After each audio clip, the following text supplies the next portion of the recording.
Audible is the leading provider of spoken word entertainment and audiobooks, ranging from bestsellers to celebrity memoirs, news, business, and self-development. Every month, members get 1 credit to pick any title, plus 2 Audible originals from a monthly selection, and access to daily news digests from the New York Times, the Wall Street Journal, and the Washington Post, as well as guided meditation programs. Between a full-time job in IT and a full-time job in podcasting, it gets harder and harder to sit down and read the books I'm interested in. This is where Audible comes in. I can listen on my daily commute, relaxing, or while out running errands and still get in the books I've been wanting to get into. You can download titles and listen offline anytime, anywhere. The app is free and can be installed on all smartphones and tablets. Now you can try Audible risk-free with a special 30-day free trial by visiting audibletrial.com/Nerdery and Murdery. That's audibletrial.com/Nerdery and Murdery.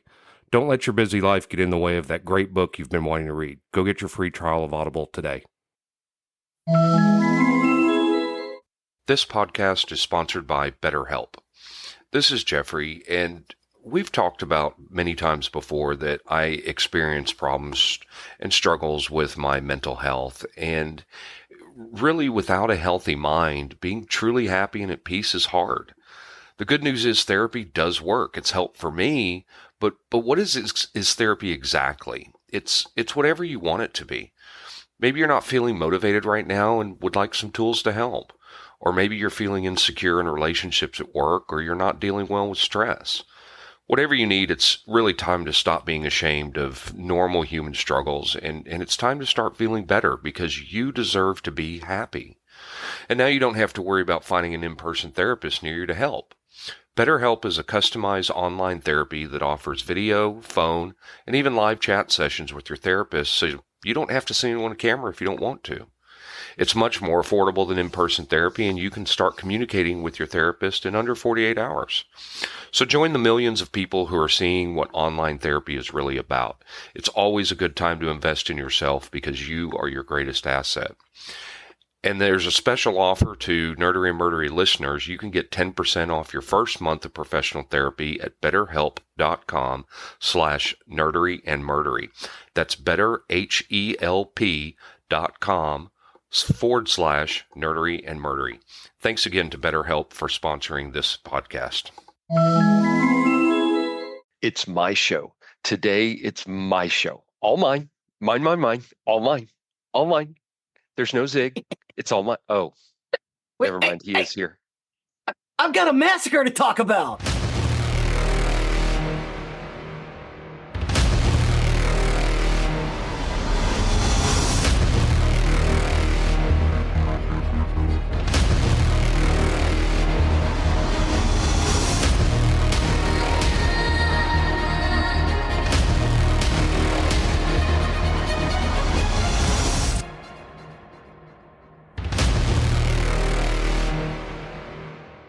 Welcome to episode 175 of Nerdery and Murdery. Big 175. I'm Zig with your Murdery today. And I'm Geoffrey with your Nerdery. Welcome to another week, the highs and lows, the ups and downs, the good and the bad, and the nerd and the murd. This is our regular wife swap. We do it about every 25 episodes, except for episode 10, where I take over on the nerdery side of the house. Zig takes over on the murdery. We do have guestery in the house again from Two Geeks and a Microphone. We have the great, the awesome, the spectacular, the splendorific Michael Shanks. Hello, all you geeks out there in Geekdom Land. So I'm going to give Mike the stage for a minute. I've talked about it once, but let him plug his deal. Oh, cool. You're going to let me do this, huh? I guess it'll be okay because by the time you guys air this, this will be released. So I am a new author as of now. And those that are listening and not seeing, it's Michael Shanks' book, The Immortality Code, which I've read and I love it. Yep. Jeff was one of my beta readers and he was a lot of help too. I appreciate your input in it. And you even get a credit in the book. So, oh, yay. It was fun. The book will be officially released October 15th, which is just a couple weeks from when we are airing this episode. So, yep. I hope I didn't give any.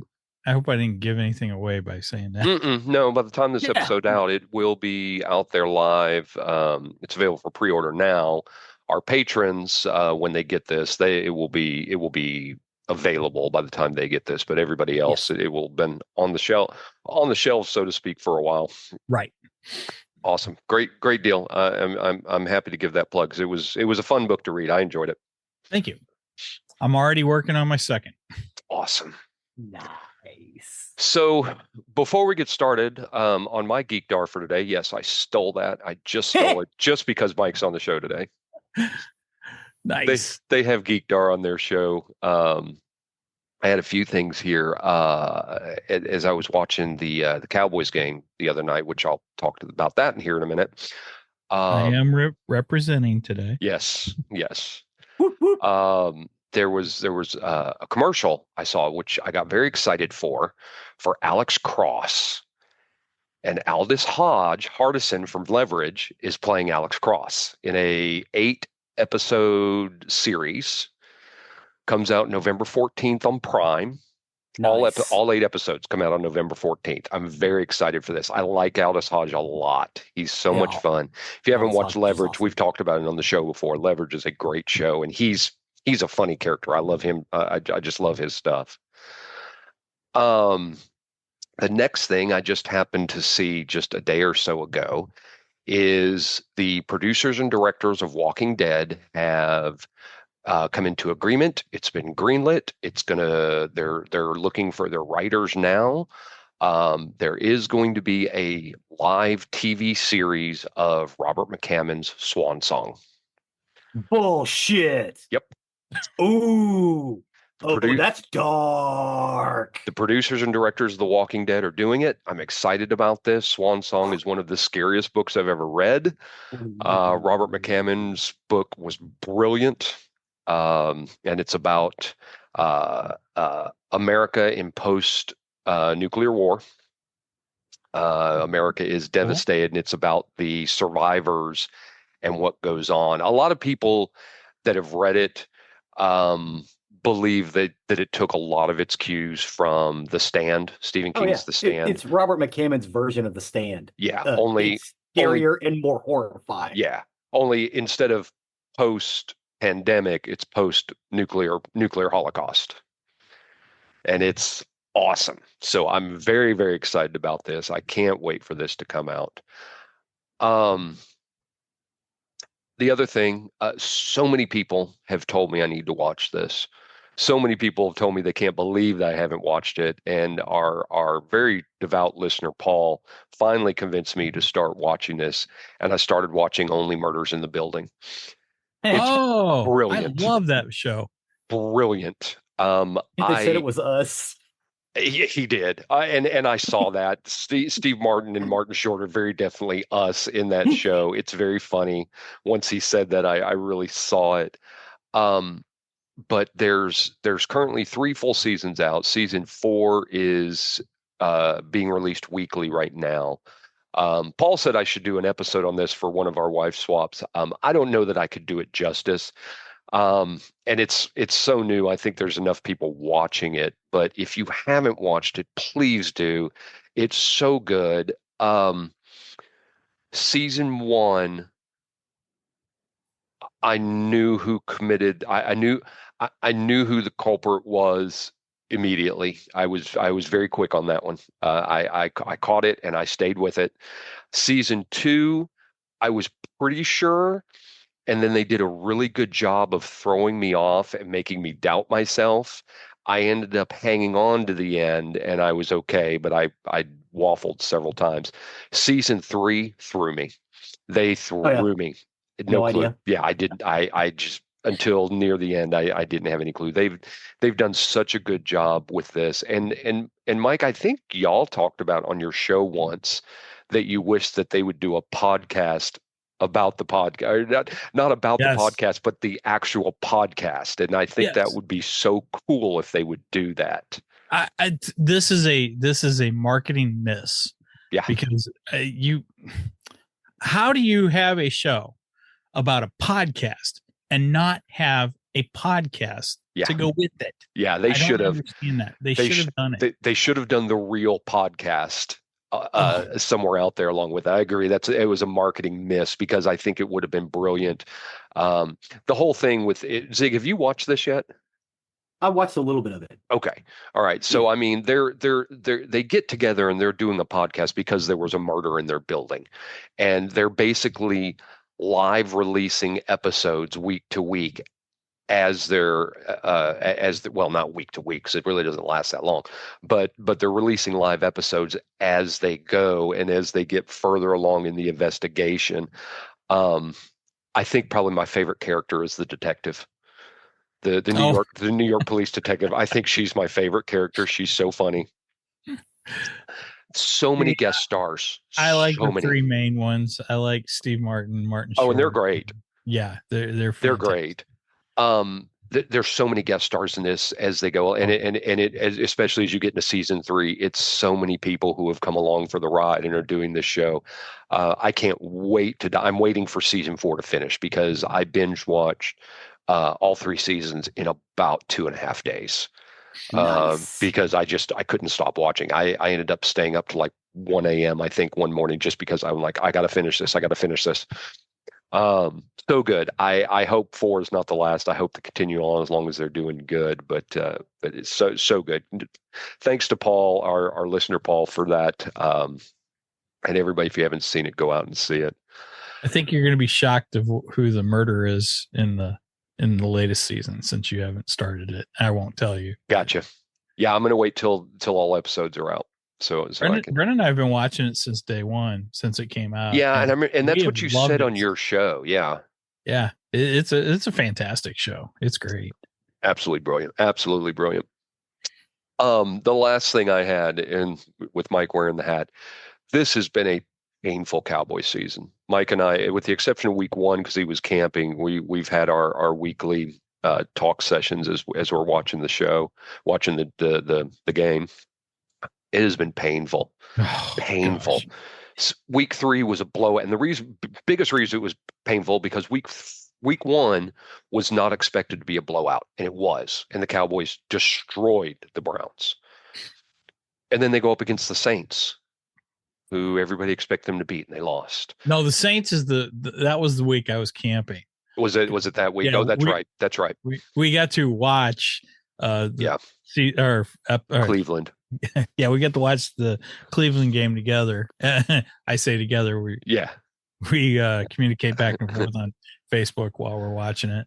But Baltimore was painful only because they were getting blown out. The final score doesn't tell the story of just how badly they were blown out in that game.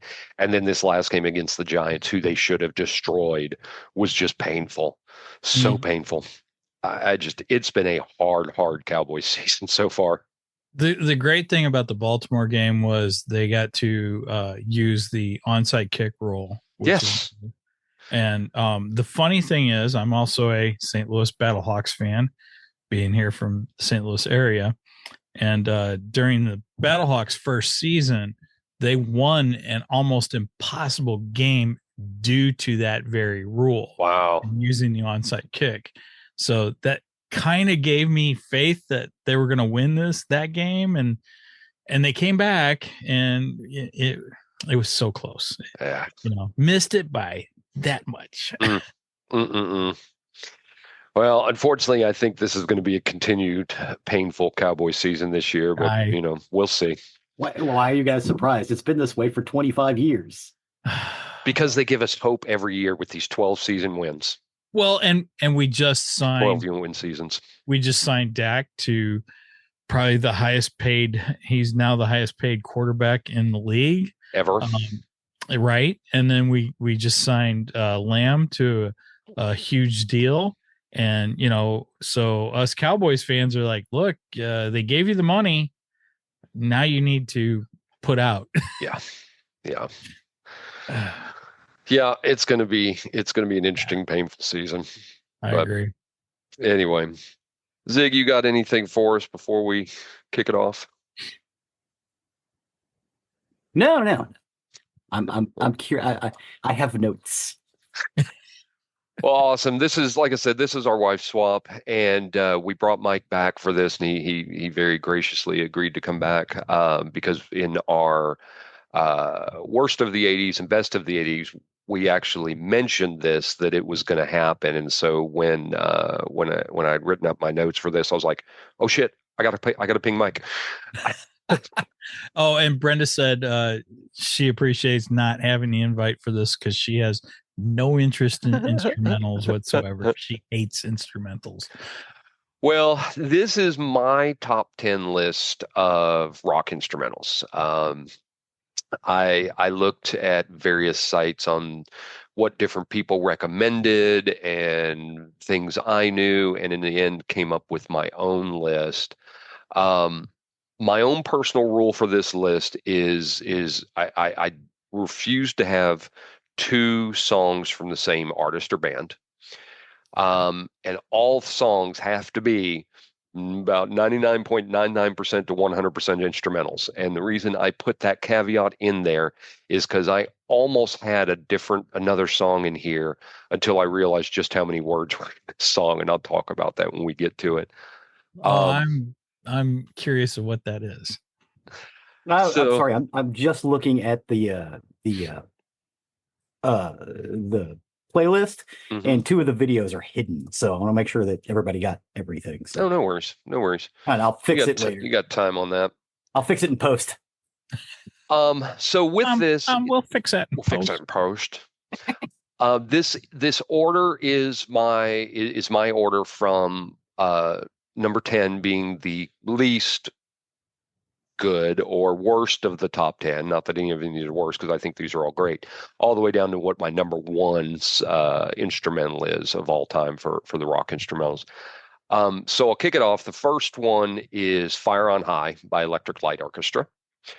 Fire on High, I love this song. It's the opening instrumental track from the 1975 ELO album Face the Music.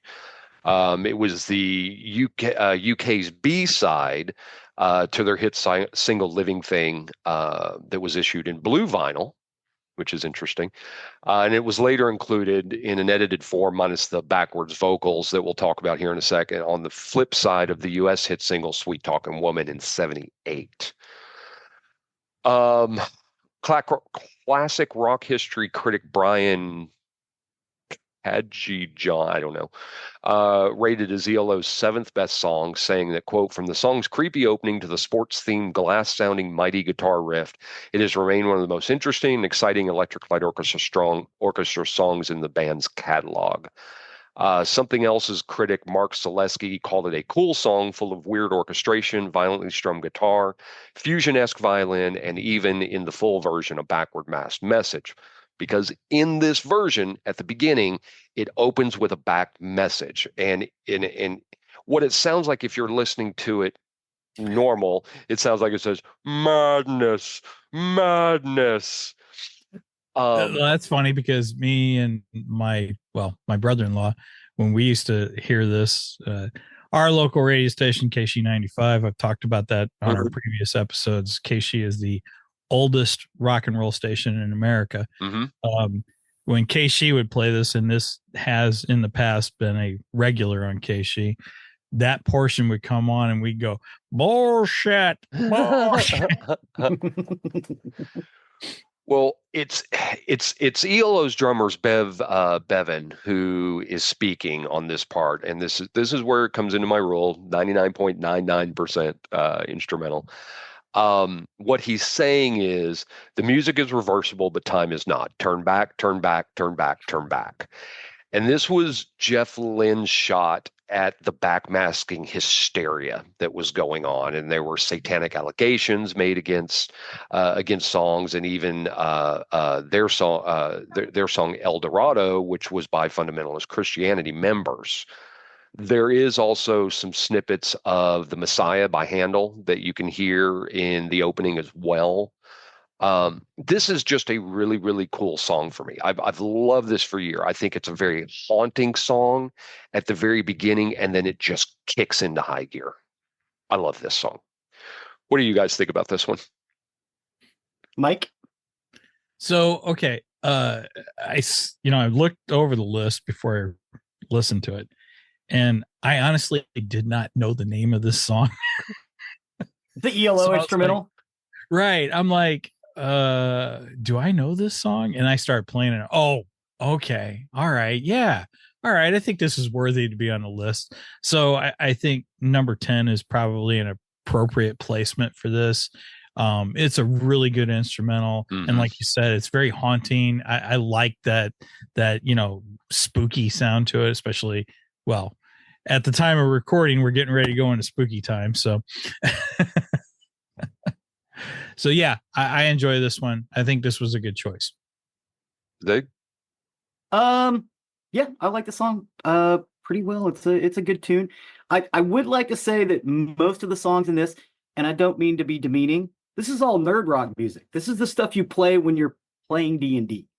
I don't disagree with that. Yeah, it's like this, and if you wanted something with vocals, you'd also throw in the Styx and I don't know, Kansas and Supertramp. So I'm just curious, sitting here with the three of us, two from Nerdery and Murdery, and one from Two Geeks and a Microphone, and you said, not to be offensive, but this is nerd Who rock. was I trying to offend? Who are you? Yeah, who are you trying to offend at this point? It's nerd rock, man. This is right. Matter of fact, I would say most of this list is nerd rock. Probably. Well, I didn't play D&D, but I listened to pretty much every. Well, okay, not necessarily D&D. Maybe some of the other role playing games. Sure.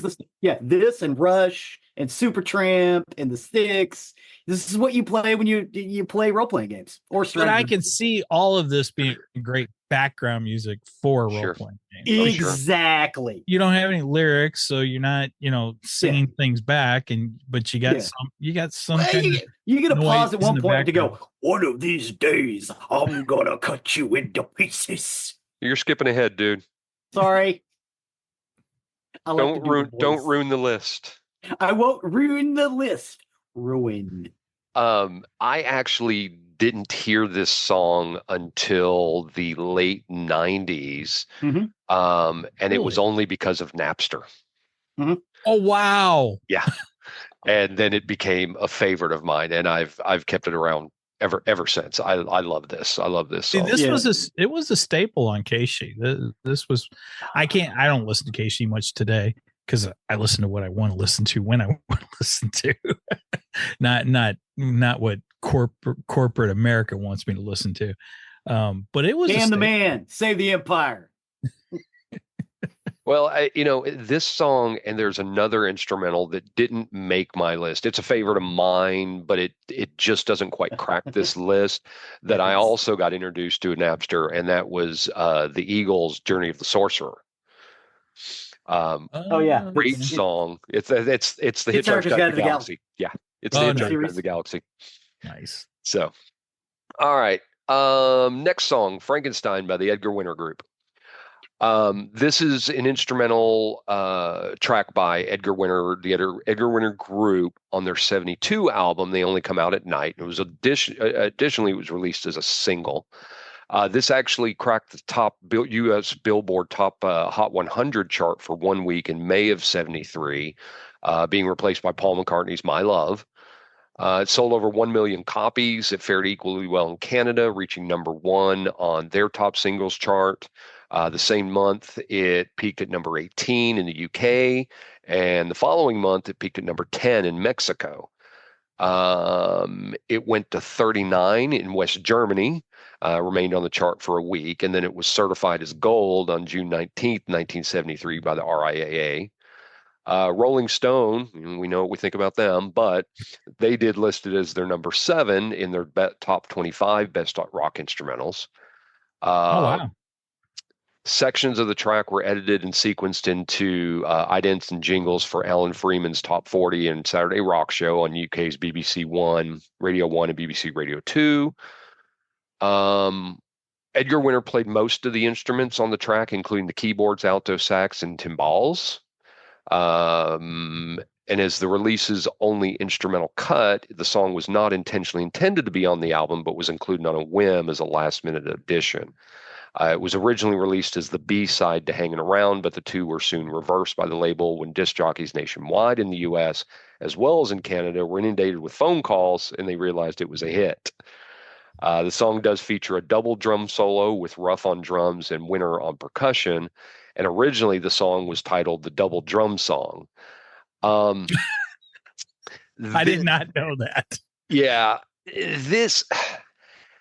why I really like this song is the really groovy riffs on this song and those driving guitars throughout this whole song. I just love this song. Again, this is one I've had for years. You can really just jam out to this song. What do you guys think? Mike? Again, another staple on KC95. I heard this all the time and absolutely love this song. Actually, I probably would have moved this up a couple notches. I think it deserves to be a little bit higher than number 9, but definitely belongs on this list. It's just a phenomenal instrumental, great guitars on it, and it's just, you listen to it and you can't help but just bang your head to it. It's great. Mm-hmm. Yep. I think I might be in the minority on this. I think the song is lame. Really? I think this song is, and it may be because we had a local radio station called Q102 that used the, like the spaceship landing sound as part of their idents for 20 years. Every time I hear the song, it's like, it's cool, and it goes on way too long. This is the reason they invented punk rock, is because of stuff like this. It's because, oh my God, this is so overproduced. Let's just get to the music. Well, I will tell you, here's what, I don't think it's necessarily a bad song. Yeah, I think it's too long. Here's what I'll say about this. Zig is wrong, and it's okay. I agree with that one. So, it's okay for him to be wrong. He makes me listen to punk stuff all the time, and he's wrong for that. So whatever. You're welcome. Matter of fact, we have an episode coming up that I've listened to his playlist for, and I'll have many comments to say about that. Okay. It was hardcore punk rock and go-go from the DC area. That's a previous episode. Is it? We've done that one. Yeah, we've done that one. We've already done that. Oh, well, okay. Well, I know we recorded it. Yeah. Oh, no, that's right. Okay. Which one do you? It's another list coming up of three albums you need to listen to. Oh, and I've listened to it. I've listened. Oh, to you it. already listened to it? Mm-hmm. Yeah. You like that? That's good stuff. I will save my comments for the podcast. Yay! Is this Nerdery or Murdery? Or Two Geeks on a Microphone, right? So the next song on my list is Hocus Pocus by Focus. This is a song by the Dutch rock band Focus. It's written by keyboardist, flutist, and vocalist Thijs van Leer and guitarist Jan Akkerman. Recorded and released in 1971 as the open track of their second studio album, Moving Waves. There's an edited version that was released as a single on a B-side on the labels Imperial, Polydor, and Blue Horizon in Europe of 1971, but they failed to chart outside the Netherlands. It was given new life when it became the musical signature of the Nike Right the Future advertising campaign during the 2010 FIFA World Cup. And that year, the single re-entered the UK charts at number 57 and on the Dutch charts at number 48. So in this song, Hocus Pocus, it takes the form of a rondo, which consists of an alternation between a powerful rock chord riff and a short drum solo, and then various verses, all performed, which include yodeling, organ playing, accordion, scat singing, flute riffs, and whistling. There's really no music in here, or no. So the yodeling didn't break your rule. No, because it wasn't actually singing. Yeah, it's mouth music. When they perform this live, they generally perform this even faster. So that's when they came out with Hocus Pocus 2, which is a slightly faster version of the song with some funk elements and rhythm added. It got released as a single in its own right in Europe and was the B-side on the North American release of Hocus Pocus. For you kids out there, we've said this before, the B-side was back when we had vinyl records and cassette tapes, and the B-side was the flip side of the record or cassette. Right. Generally, the B-side was a secondary recording that typically received less attention or airplay, but some B-sides have been very successful, such as How soon is now? well, Queen, the A-side was We Will Rock You. The B-side was We Are the Champions. The B-side was We Will Rock You. The A-side was We Are the Champions. I'll give you another example of that. So Kiss's A-side was Detroit Rock City, and the B-side was Beth. Yep. And DJ That was a B-side?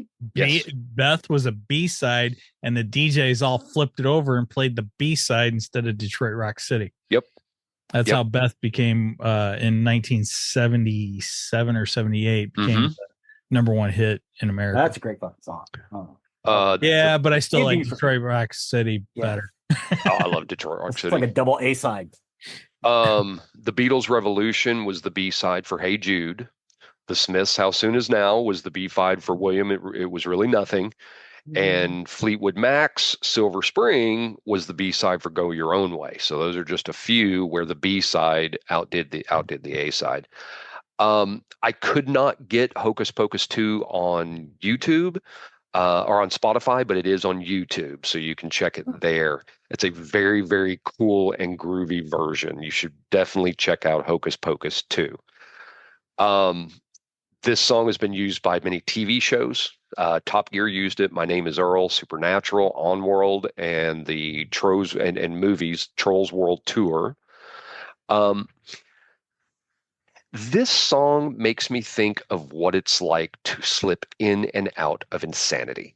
I can't help but think of this song when I think about that. And I think we've talked about this before, but I don't know. If you ever want a visual of what it's like to go into insanity, with the exception of the scene in Twin Peaks, which I know we've talked about, Millennium Season 2, Episode 23, called The Time Is Now, and you can get it on YouTube, you can see it, is visually phenomenal to watch somebody going insane and what they see and how their world changes. It's insanity. To the tune of Patti Smith's Horses, which is basically going insane. Yes. Like I said, we talked about this scene in Twin Peaks that I talked about way back in episode 3. If you want to go listen to that, we'll pause real quick. And we're back. So you can go listen to that. But that's what Hocus Pocus makes me think of. It just kind of makes me think of what it's like to go insane. And I think this is a great song. It's a fun song. So. And it just got added to the YouTube page. Oh, cool. Yeah. What do you guys think? Do that as we go. What do you guys think about Hocus Pocus? I don't think it's rock and roll. I think it's freeform jazz. I'm not saying it's bad. I'm just saying it sounds like freeform jazz to me. And I love freeform jazz, so I love this. Okay. I think that's fair. Maybe. It's fair. I mean, I still think it's rock and roll, but I think that's a fair criticism of it.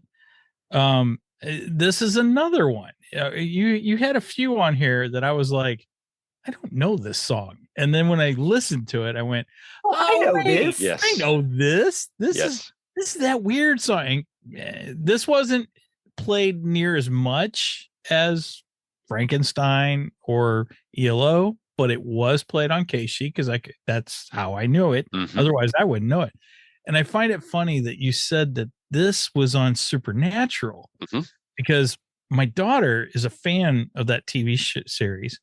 And yesterday I was listening to the list, and the two of us were working on some gravestones that we're going to use for our Halloween camping trip. And while we're working on it, this song comes on, and Megan looks at me and she goes, "Are they yodeling?" Yep. I said, "Yeah, they're yodeling." She goes, "This is weird. This is a weird song."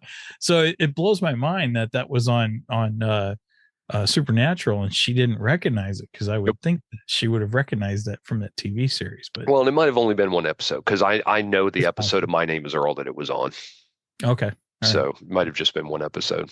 Zig, what did you think about Hocus Pocus besides you think it's jazz? But I think it's a great piece of freeform jazz. I mean, I'd put it right up there with Coltrane. I All put right. this in a playlist with Coltrane and just chill out. Well, then I'll go on to my next song. And before I actually give the song, I just have to ask real quick, exactly how many drugs do you have to take to be kicked out of the Allman Brothers Band? Exactly how many drugs? Because it's happened. Yes, it has. The next song is Jessica by the Allman Brothers Band. It's a great song. It's an instrumental. Go ahead. Metallica fired Dave Mustaine for being a bigger drunk than the rest of them. So yeah, they fired him because he was an asshole. Similar. They fired him because he was an asshole. Well, and he was an asshole because he was a bigger drunk than they Right. were. Well, this song is an instrumental piece by the Allman Brothers Band. It was released in December of '73, and it was the second single of their fourth album, Brothers and Sisters. It was issued as a single following their immensely successful Rambling Man, and it didn't receive the same level of chart success, but it became a standard in rotations for classic. Man, I'm wanting to say clack every time. Classic rock stations. Classic rock. Yes. Classic rock. Reviews have been widely positive about it. Most critics at the time called it a highlight of the album. 2006 Wall Street Journal article deemed it truly a national heirloom. The signature melody line is played harmonically along with the various instruments. In this particular case, Betts is playing melody on guitar, Chuck Leavell playing top harmony on the Fender, and Greg Allman playing bottom harmony on the Hammond organ. Leavell also plays grand piano on this tune for over a minute, around the 2:30 mark. It did peak on Billboard's easy listening chart, which is interesting, where it peaked at number 29 on March 9th, 1974. It never rose higher than number 65 on the Hot 100. This is also one that has been on TV. It was used for the opening theme of Top Gear. This is just a cool song from start to finish. Anybody who's a classic rock fan knows this song. They know it. Even if they don't know it by name, they've heard this song. Oh, yeah. So what do you guys think about Jessica? Miguel? Oh, I like that you called me Miguel. That's cool. We were debating. Miguel is made it for Michael, right? Yes. I don't think that's right. No, it is right. You just think that word. I know for a fact it's right because my nephew, who is part Hispanic, his middle name is Miguel and he's named after me. So anyway, this was another one.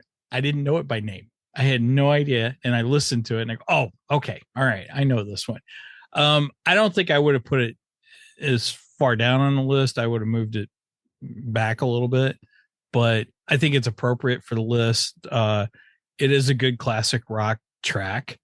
Not my favorite instrumental, but it is fun. Oh, it's not mine. It's mid-list on me, so it's not my favorite. Right. Sure. We're speeding along towards my favorite. Right. Yeah. Careening that direction. You mentioned the next song on the list is Call of Cthulhu by Metallica, which is interesting. That's the actual pronunciation. It's Cthulhu and not Cthulhu. Yeah. It's the eighth and final track from Metallica's second album, Ride the Lightning. Roll percentiles. For those of you that don't know, in any role-playing game, if you call the name Cthulhu, not Cthulhu, but Cthulhu, you have to roll dice. And if you hit a certain number, Cthulhu comes and basically destroys everything. Nice. We were playing a Shadowrun new campaign that we just started, and we were working on this. It was like a mystery. We were frustrated. Oh my god! And our buddy Keith said, "Man, fuck this! Cthulhu, Cthulhu, Cthulhu, Cthulhu, Cthulhu, Cthulhu, Cthulhu." And he counted up like 15 and named you had to it. roll for every single one, and then Cthulhu showed up. And he goes, "Oh wow, uh-oh." Yeah, pretty much ended that campaign. It was done. Wow. Yeah, done. that was fun. So do you know why Metallica spells it with a K instead of a CH? Yes. Okay. Because that's the way you're supposed to pronounce it. They actually wrote it out the way it's No, supposed to be pronounced. That's not why. That has nothing to do with it. Oh. No. The they did Cthulhu because of what we just talked about. They, instead of Cthulhu, they did Cthulhu because they believed if you said the name too many times, Cthulhu would show up. See, that's not what I heard. And that's what I read. I heard that they were afraid of copyright infringement. Oh. And they changed the spelling so they didn't get sued because they were afraid they were going to get sued for it. Because they sue people for copyright. Right, Sued by the Lovecraft Lovecraft people. I have no idea who they thought they were. I'm sure Cthulhu is in public domain and probably was in public domain when they wrote this song. Not to mention it's a different genre. So I think there's rules, different genres and such that you can use things like this. But they didn't know copyright laws and rules, so they were concerned with that, and they changed the spelling of it. That's the way I heard. That's interesting. I thought that was pretty interesting. It's the longest song on that album, very lengthy instrumental. It's the last Metallica song that had any contribution from guitarist Dave Mustaine, who was kicked out before the band recorded their first album. Like the album, the demo closes with this song, which was then named When Hell Freezes Over. Nice. It's often played much faster live than the finished version. The song is named after Lovecraft's well-known story, The Call of Cthulhu, as we had talked about. It did they had various people have had various suggestions throughout time as this song has gone along why they did it. I don't know that any one version. I don't know that the band has ever officially said why they renamed it, what they renamed it, Cthulhu versus Cthulhu.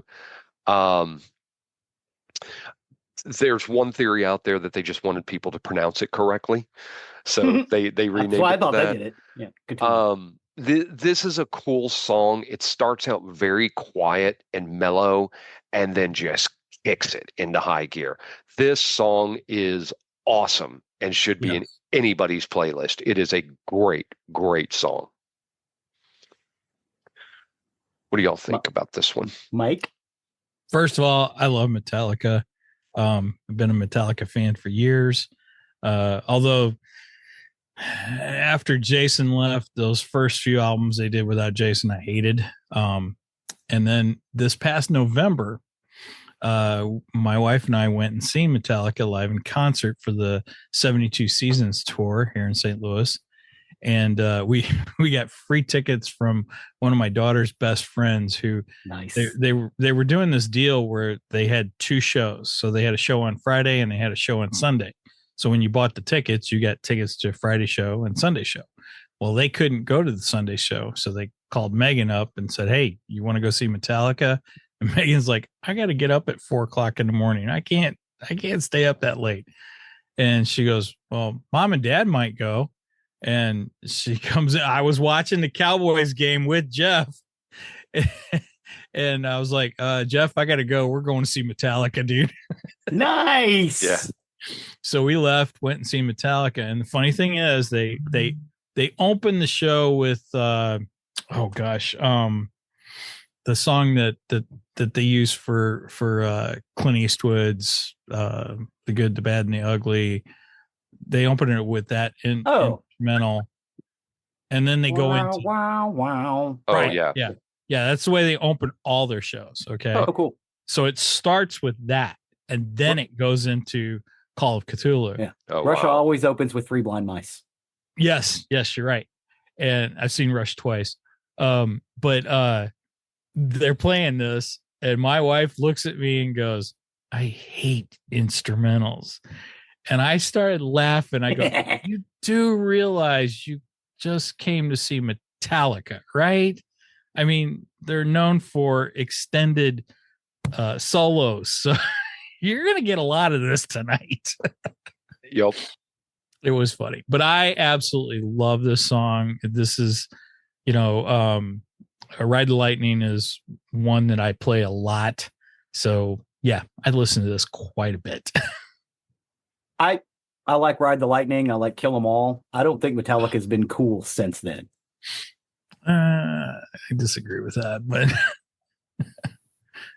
They've been more dad rock since, oh my god. I don't agree okay, with so that. you got Injustice for All is, and past that, it's all dad rock. I don't know. See, I love the Black Album. The Black Album's what really I'm not saying it's bad. on to Metallica. I wouldn't call them cool. Well, I disagree with that. Yeah, me Come on, too. Enter Sandman, of Wolf and Man. Yeah. Come on, there's some great tracks on the Black Album. Now, okay, the couple albums after Load and Reload, I like, but they're not my favorite Metallica albums, but I enjoyed them. S&M, I absolutely love. I listen to that quite a bit. That's the Metallica and Symphony. Which what was that one? Something incredible. Magnetica? Something? I hate Death Magnetic. Ugh. Death Magnetic. That Death Magnetic, Saint Anger, and I think there's one more with oh gosh, I can't think of the Robert. I have no idea what Robert. Yeah, because he was from a punk band. He's from the. Well, technically, so was Jason. Jason was from Flotsam and Jetsam. Yeah, Flotsam and Jetsam. But anyway, it wasn't until I went and seen them for 72 Seasons, and they played some tracks off the new album, and I went, "Ooh, I like this." And I turned around and I downloaded that right after we left the show, and I'm like, so 72 Seasons has went into regular play, regular rotation for me. I love it. Robert Trujillo from Trujillo. That's it. From it took my brain had to go. And they do a fun thing that I didn't know they do. So Robert and Kirk, every night for every show they do, they write an instrumental for the city they're in. And I had no idea they did this. And it's so much fun. It's like, okay, here's your guys' song. This is your song. So, wow. So if you go see Metallica today, you'll get to hear your city's own song. Your own city song. That's pretty cool. Right. Yeah. That's pretty cool. All right. The next song in our list is Miserlou by Dick Dale. This was originally a folk song from Eastern Med region. The original author is unknown, but our Arabic, Greek, and Jewish musicians been playing it since the 1920s.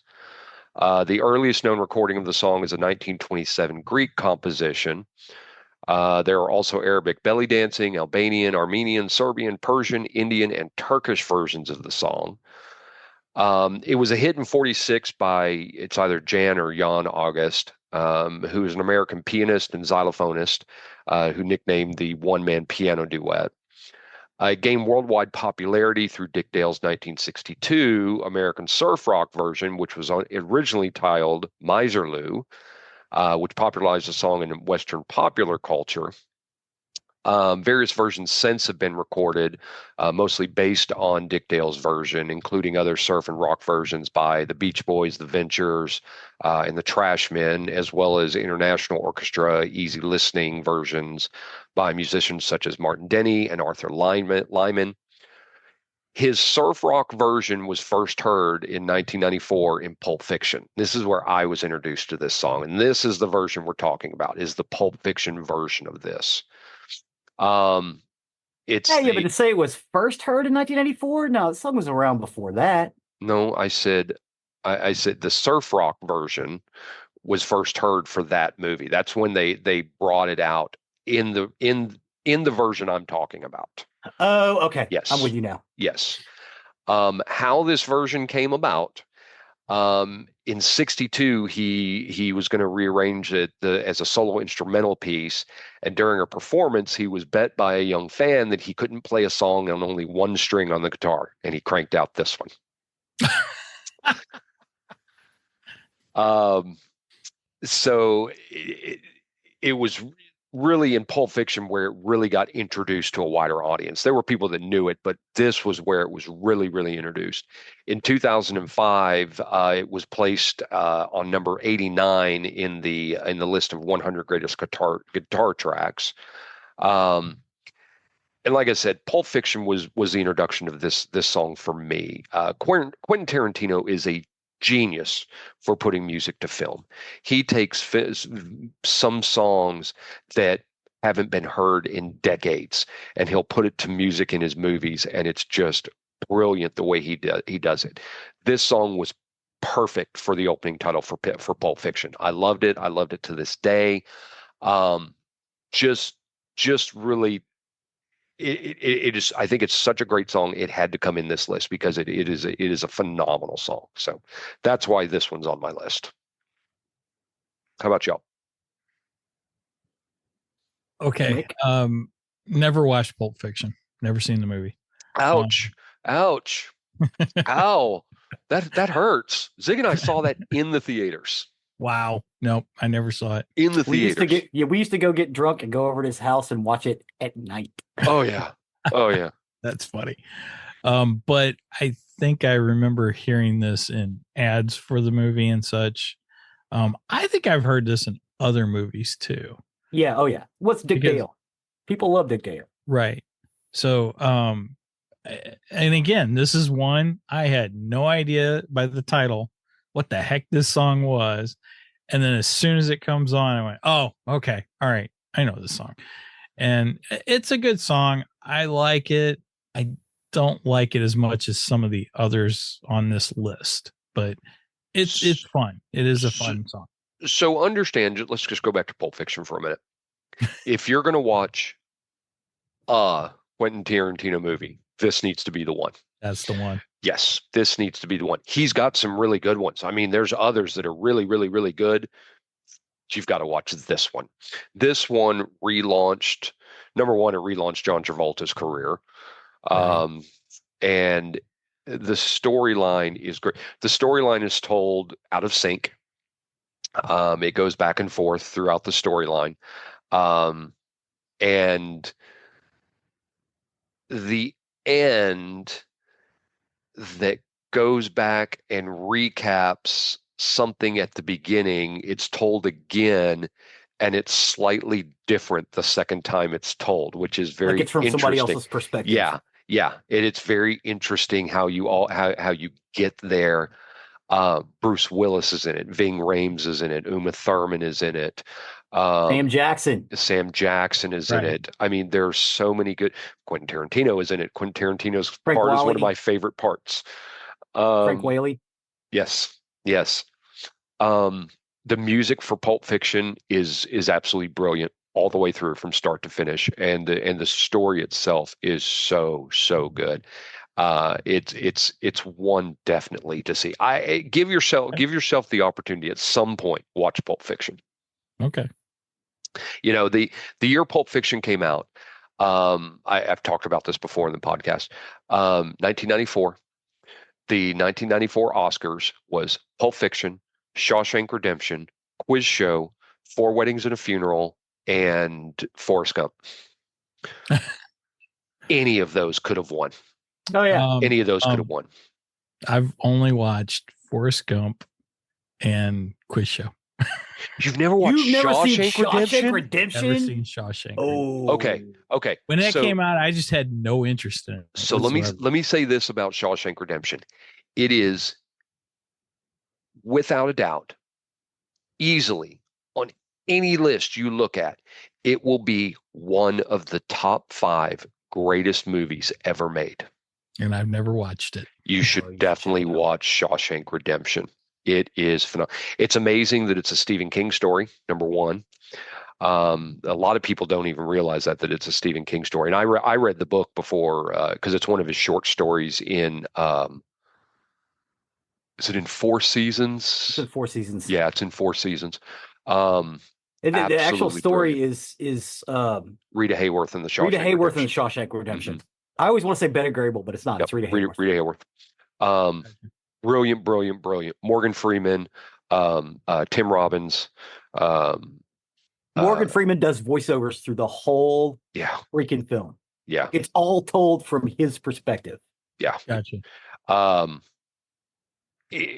Any of those movies I named, like I said, that was to me one of the greatest years for the movies ever. And to have those 5, Forrest Gump won because of the scene where he sees his son for the first time. That's why Forrest Gump won. That's why he won for it. When he sees it and he's like, is he smart or is he he doesn't say that. He goes, is he smart or is he, and he just pats himself. And he's so emotional. That scene won him the Oscar without a doubt. And it was such a tug at your heartstrings movie. It's why Forrest Gump won. Personally, I think Pulp Fiction should have won. Mm-hmm.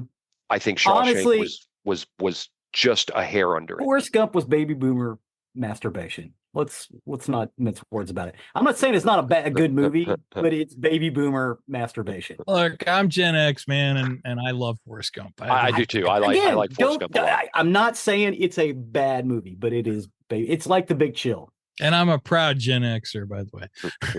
Samesies. But so going back, like I said, for the music alone, for Pulp Fiction, I would go and watch it because it's probably his masterpiece as far as putting music that a whole lot of people didn't know. I mean, there were some big hits in there that were just kind of forgotten.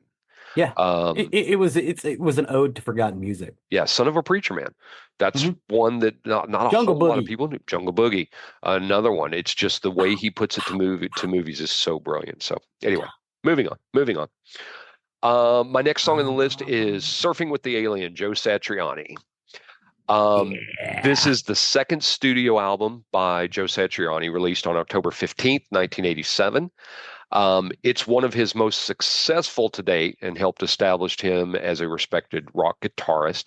The album was recorded on a budget of ding ding ding $13,000. Wow. The whole album? The whole album. Wow. His equipment was limited by the budget, which consisted of 2 Kramer Pacer guitars, an adapted Stratocaster guitar for which he would change the pickups to get the different sounds. His guitar effects included a Roland JC 120, a Marshall 68 half stack, and a Rockman, which we're going to talk about Rockman here in a while.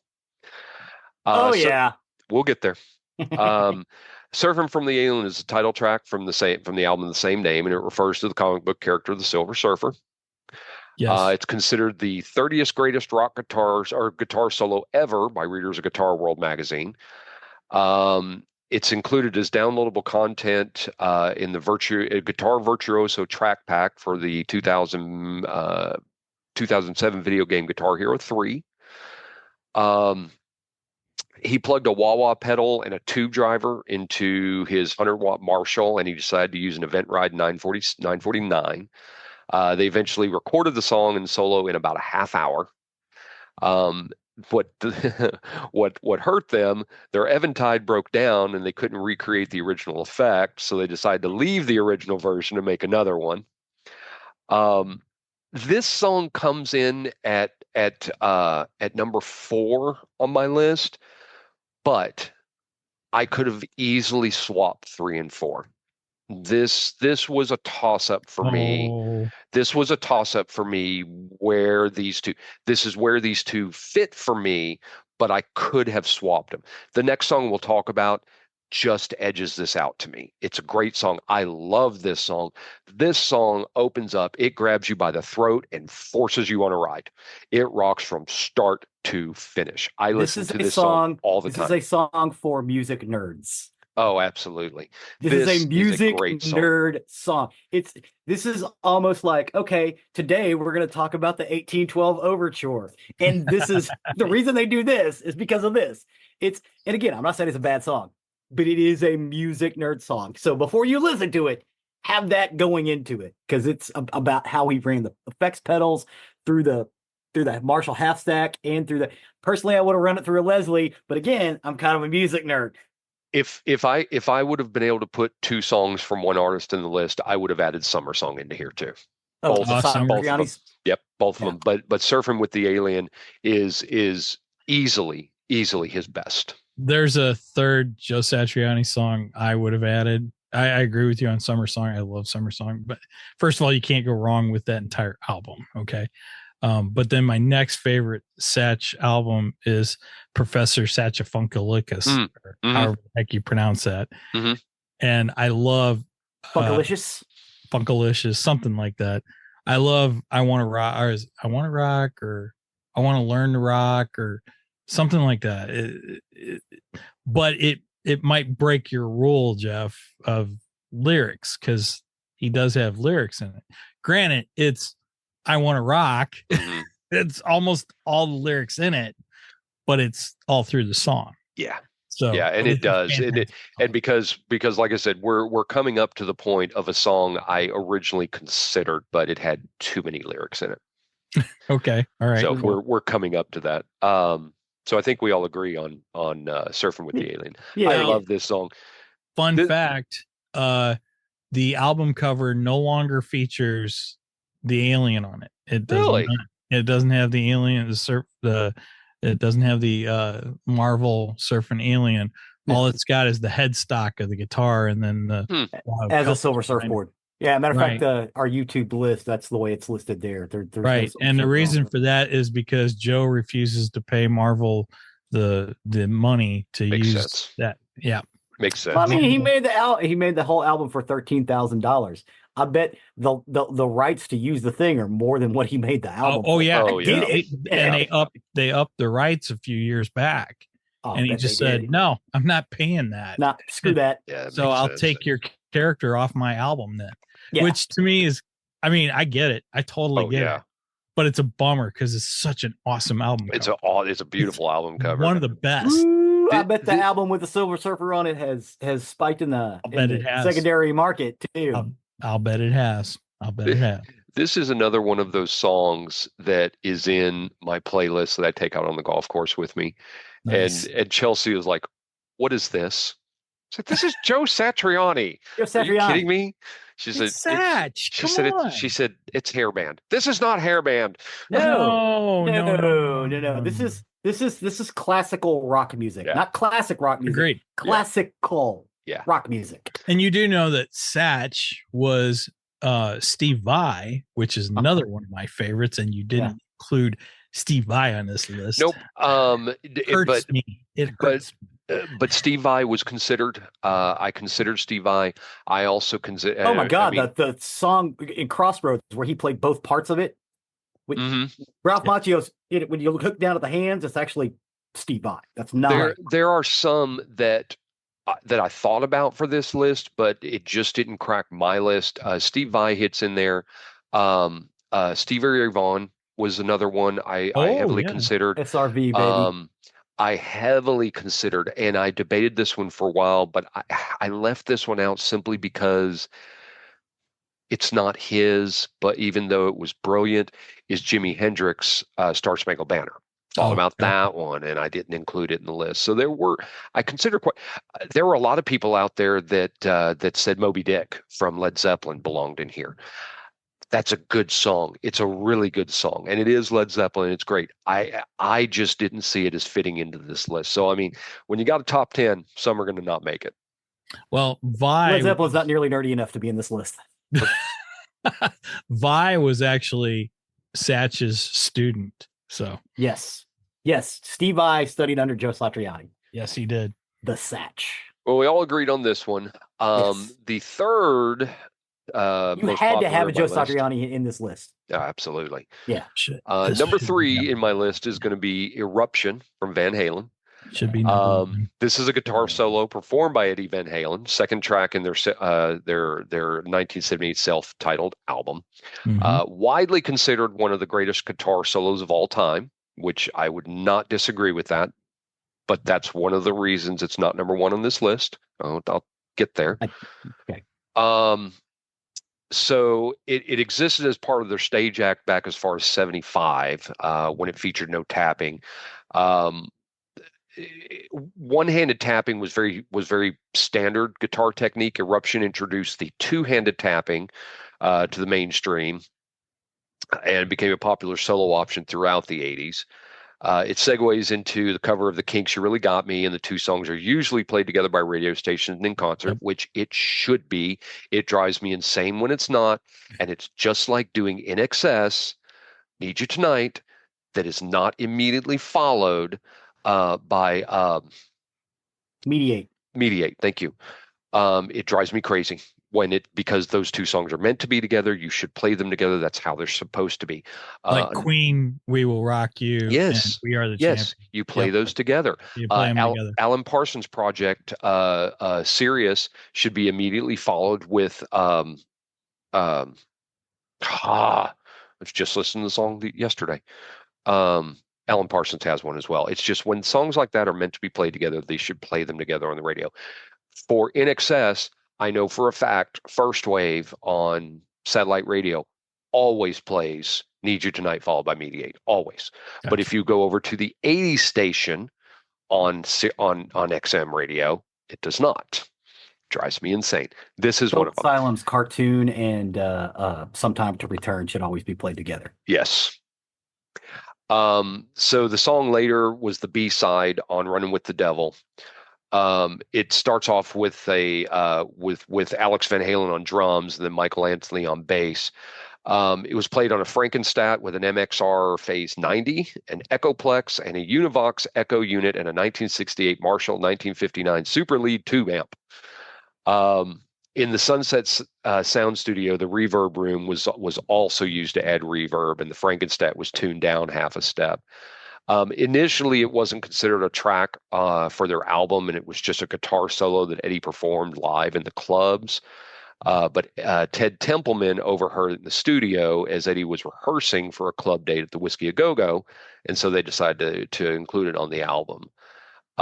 Eddie Van Halen said later, "I didn't even play it right. There's a mistake at the top end of it. To this day, whenever I hear it, I always think, man, I could have played it better." Like I said, I could have swapped 3 and 4 here. Eruption just edges out Surfing with the Alien and takes place as number 3. Is this the greatest guitar solo ever? Yes. Greatest instrumental ever? No.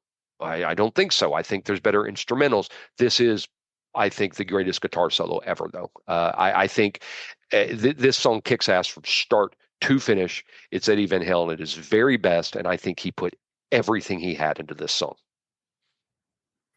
I agree that it's probably Eddie Van Halen at his best, that it is an incredible instrumental. It is not even close to the best guitar solo ever, because the greatest guitar solo ever makes a lame song sound better. And I will explain that. So you've got a lame song called Hold the Line. It does not get cool until Steve Lukather takes off on a guitar. And I'm relatively certain he levitated off.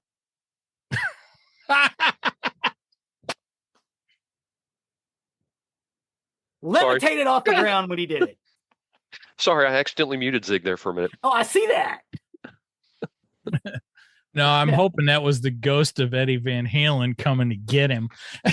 He would agree with me. Steve Lukather took a lame song and made it awesome.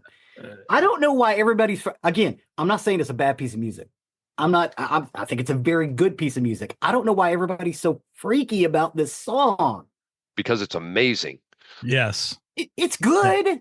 It's amazing is what it is. It is absolutely amazing. Okay. I think it's a lot of hype. Zig, but again, I'm not saying it's bad. Zig, you had your say and you're wrong, but that's okay. You're right. You have a right to be wrong. Number one, Eddie Van Halen is the greatest guitarist of our time. Eddie Van Halen, yes. Eddie Van Halen. Without Eddie Van Halen, we don't have half of the stuff we have from 80s on. I'm sorry.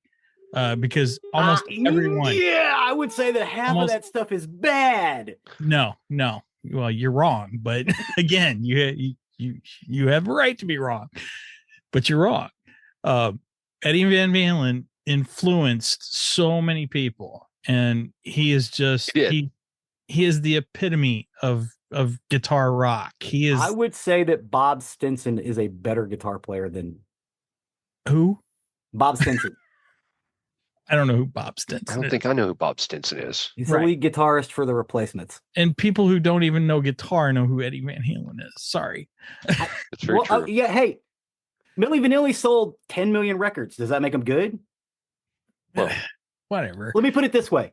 If Bob Dylan only sold 100 records, would he still be Bob Dylan? Unfortunately, I hate Bob Dylan. So, yeah. All right. Okay. If Van Halen only sold Bob. 100 records, would they still be Van Halen? Just because people don't know him doesn't mean that they're not incredible. Bob Stinson could play anything. That's why he was incredible. Okay. The problem was he drank too much. So, okay. Another reason this song stands out in my head, and it has to do with Keishi. Everything seems to come back to Keishi when it comes to music, especially for me and, growing up. One more thing. I'm not saying this is a bad song. I'm not saying the song doesn't belong on this list. Okay. That's fair. That's fair. Just some of the stuff you said was just wrong, flat out wrong. Sorry. But anyway, so Keishi 95 had a segment on Tuesday nights that they called Monday Night Metal. Okay. Originally, Monday Night Metal was on Monday nights, and they moved it to Tuesday. But they had to move it because they got Rockline, which Rockline was a national syndicate show. Why didn't they just change the name? Because you don't get it. Because it's more fun to say Monday Night Metal than Tuesday Night Metal. And not to mention, it turns heads when you go, yeah, last night I listened to Monday Night Metal. Wait a minute. It was Tuesday though. So it was a marketing thing and it worked. It was brilliantly. Yes, it did. It did. The opening to Monday Night Metal with the DJ name, or who went by the name Radical Rich. He started off with Eruption every episode, and every episode you hear Radical Rich. You'd hear Eddie's opening. Yeah. And you'd hear wimp dogs, wussies, nerds, geeks, run home to your mamas. It's time for Monday Night Metal. Play it, Eddie. Nice. It was a fantastic opener to a great radio show. And that is part of the reason this song stands out in my mind today, because of that opening of that show. Just awesome. I would have Eruption in my golf course list if Chelsea wouldn't complain every time it played. Because the instrumentals? Because it's hair metal. She doesn't like hair metal. Does she like any music you put on the list? Oh, yeah. Yeah. There's some I have on there. She's like, I'm tired of this song. And I'm like, yeah, but I got to have some of my music in here too. So Chelsea's a fan of indie music. Mostly, yeah. She really is. So with Eruption, we all agreed it belongs in the list, except for Ziggy, who's wrong. No. I didn't say it didn't belong in the list. Oh, okay. I'm saying I do not think this is the greatest guitar solo ever. Gotcha. I don't think it's close. That would be where you're wrong. But that was where you were wrong. There we go. Now I hit it. The next song in this list, and I always knew that this was going to be the placement for Pink Floyd. But I had a debate, and it came out as one of these days. This One of These Days is the opening track to their 71 album Metal. It's an instrumental, except for the spoken line from drummer Nick Mason. One of these days, I'm going to cut you into little pieces. That's one line, in the whole thing. So that's where I went to the whole 99%. That's where that came from, huh? Because this had to go in the list. This had to, and it was going to break it. And this is where we're going to talk about the other one that could have come in here, but I was just like, no, there's too many, because there's like actual 4 verses in this other song. So the song features double track bass guitars by David Gilmour and Roger Waters, with each bass hard pan to one channel of stereo, but one bass sound is quite muted and dull. And according to David Gilmour, this is because that particular instrument had old strings on it, and the roadie they had sent to get new strings for it wandered off to see his girlfriend instead. The predominant element of musicians. Yeah, I know, right? The predominant element of this song is that of a guitar played through a delay, which was a Benson Echarect unit, set to produce repeats in quarter triplet notes. And the result of this is quarter note, eighth note, quarter note, eighth note, all throughout the whole song. They use this same they use this same repeat for sheep, the same style, pattern of music. And they ran it through a Leslie, spinning real fast. Yeah. Ooh. The keyboard on the track are composed of a Hammond organ, which forms the fade in, and then there's a stab from a second Hammond organ with a percussion stop, and then overdubbed with an acoustic piano fed through a Leslie speaker, which was also used on echoes. Echoes we're going to talk about here in just a minute. For live versions, the fade in part was played on a Farfisa organ. Farfisa. The lyric, "One of these days I'm going to cut you," was from Nick Mason, who you very rarely heard on any albums. And it was recorded through a ring modulator slowed down to create an eerie effect. And it was aimed at Sir Jimmy Young, who was then BBC Radio 1 and Radio 2 DJ, who was supposedly disliked because he babbled on before and after songs. So during the early 70s, they Wouldn't that sometimes be every DJ. yeah, but apparently he was pretty bad about it. And so what this came from is they were talking about the collage of clips that would end up on Young's radio show floor, thus figuratively cutting him into little pieces. Gotcha. Interesting. The song also does have a little piece from Doctor Who in the middle of it. Yes. Yep. That's in the middle of the song. It cuts. So for this song, I never caught that. Oh yeah, listen to it again. You'll catch it. It's there. Okay. It's very much there.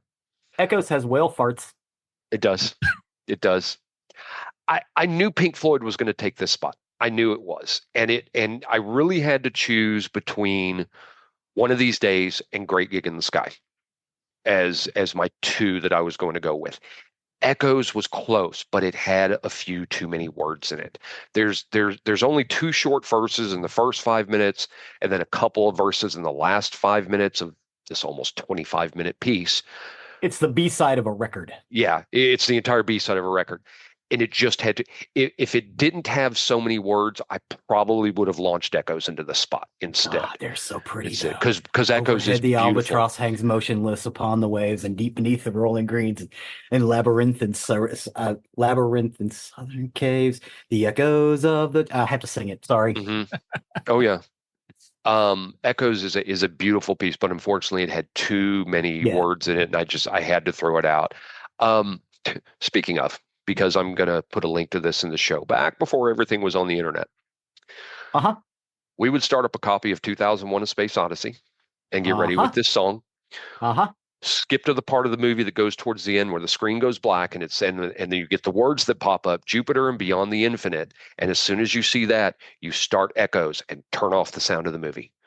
It is amazing. And there is a YouTube link that does it for you. Just watched it the other day. Watch it. It's incredible what it does. In the 90s, we would partake in inebriative substances. Turn the lights down. Check that shit out. It enhances the end of 2001: A Space Odyssey. Oh, and it goes like the shooting entire a bullet and throwing it, baby. The entire song goes all the way through to the credits. Takes you all. It's matched up perfectly. You can do the same thing with Wizard of Oz and Dark Side of the Moon. See, that's the one I knew about. Yep, the Dark Side of Oz. Very few people know about this one, and this is better. This is better. Way better. 2001 and Echoes Odyssey. Yeah, so probably because the movie 2001 sucks. That's probably why less people know. It's hardcore sci-fi. Oh, hey now, we're talking about my opinions. 2001? Yes, that movie sucks. 2001 is hardcore sci-fi, and it's hard to watch it without understanding what the point was behind it. There was a point? There was. Yes. There was. Oh, okay. It's a very interesting movie for what it was supposed to be. But like I said, do yourself a favor at least. If you like Pink Floyd, watch this, because the visuals that go along with this for the music is just is incredible. Whether or not Pink Floyd wrote this specifically for 2001: Space Odyssey, they're not admitting to it, Nope. and nobody knows for sure, but it's pretty cool. It does fit in the timeline, though. It does. So anywho, I go back. I could have put either of those first two in the list, but I didn't want any band or artist to have two of the multiples. I listened to One of These Days back to back with Great Gig in the Sky, and Great Gig in the Sky is a great piece. And there's a lot of people that think that's one of their most superior of their songs. But One of These Days, I think, is brilliant from start to finish. You start off with the wind rustling sounds that open up into the bass guitar riff that dominates the song until Roger Waters comes in with his guitar, and then slowly takes over the piece, and then kicks everything into high gear, and then there's just a beautiful end component. We get the great Richard Wright in there, the great late Richard Wright. Watch the video of One of These Days from Pulse on YouTube, and just the light show they have with it. And towards the end, when everything just really kicks in and the pigs come out from their hiding places on the stage, it's this Saw that show this song is in great. the rain. Yeah, that was awesome. This song is great. I knew Pink Floyd was going to take my second spot in the list, and One of These Days just came out on top. So Mike does not agree. It's a good song. Great Gig in the Sky can be jarring. It's the vocals. It's almost like she's too hard on the note. Like she's there. She's perfectly in pitch. Sometimes it can be a little, I don't want to say irritating on the ear, because that's not the word. But I understand why you went with One of These Days instead of Great Gig in the Sky. I'm sorry, Mike. Please go ahead. Oh, that's all right. It's your show, dude. You're the guest. It's okay. I'm not the biggest Pink Floyd fan. My favorite Pink Floyds are going to be naturally The Wall. I think most people love The Wall, and then Dark Side of the Moon. I love that one too. And then I am a fan of the live Pulse. I used to have that. That was an album I listened to a lot. So this one's just not one that I would listen to all the time. I think it's good. I like it, but I wouldn't put it up as high as you did. But this is one I listen to frequently. Whether in the car, out on the golf course, whatever. Does Chelsea like this one? Yes. Oh, okay. Yes. All right. Just got a lyric. No, it has nothing to do with that. It's just this is a great song. I've seen that video from Pulse so many times, and it's wonderful. Pink Floyd is one of those groups that is really cool, because I can either listen to their music and really jam out, or I can just kind of sit back and go, yeah, and just relax. I remember many years ago at a company I worked at, early internet days. So just to tell you the early time of that, I had my music lists going, and we were just listening to some music at work one day, and there was a Pink Floyd song that came on, and it was Have a Cigar. Have a Cigar came on, and I'm sitting there in the middle of our little help desk there at the time, and everybody's listening to the music, and they're like, "Hey, that's pretty cool." And I said, "Yeah, makes me want to go smoke dope, though."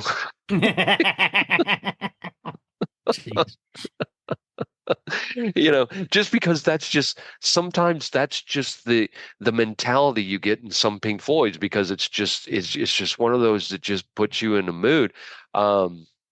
Those were well past my days, but it's just that kind of mood you can sometimes get in with Pink Floyd, and it's just like, yeah.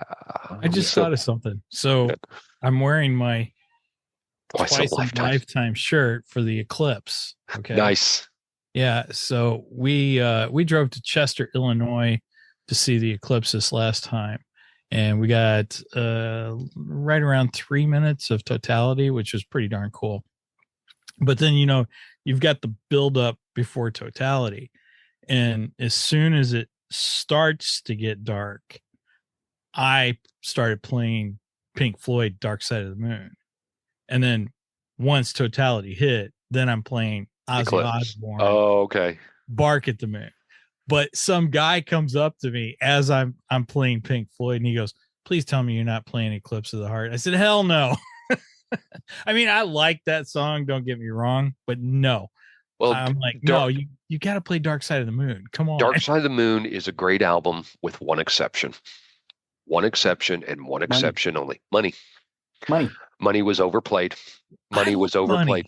Money is one of those that I can't. It's not a bad song. It just got played too much. Got played way too much, and I can't listen to it anymore because it was so overplayed. The rest of that album, brilliant. Money to me is out of place on that album. Oh my God. Again, that same radio station that did the Edgar Winters song, the promo, Q102, played Pink Floyd's Money at least once an hour. Yeah, it was too much. And they were really good about playing stuff for, a 20-year span, just all over the place. But for some reason, every hour on the hour, they had to play freaking Money. And it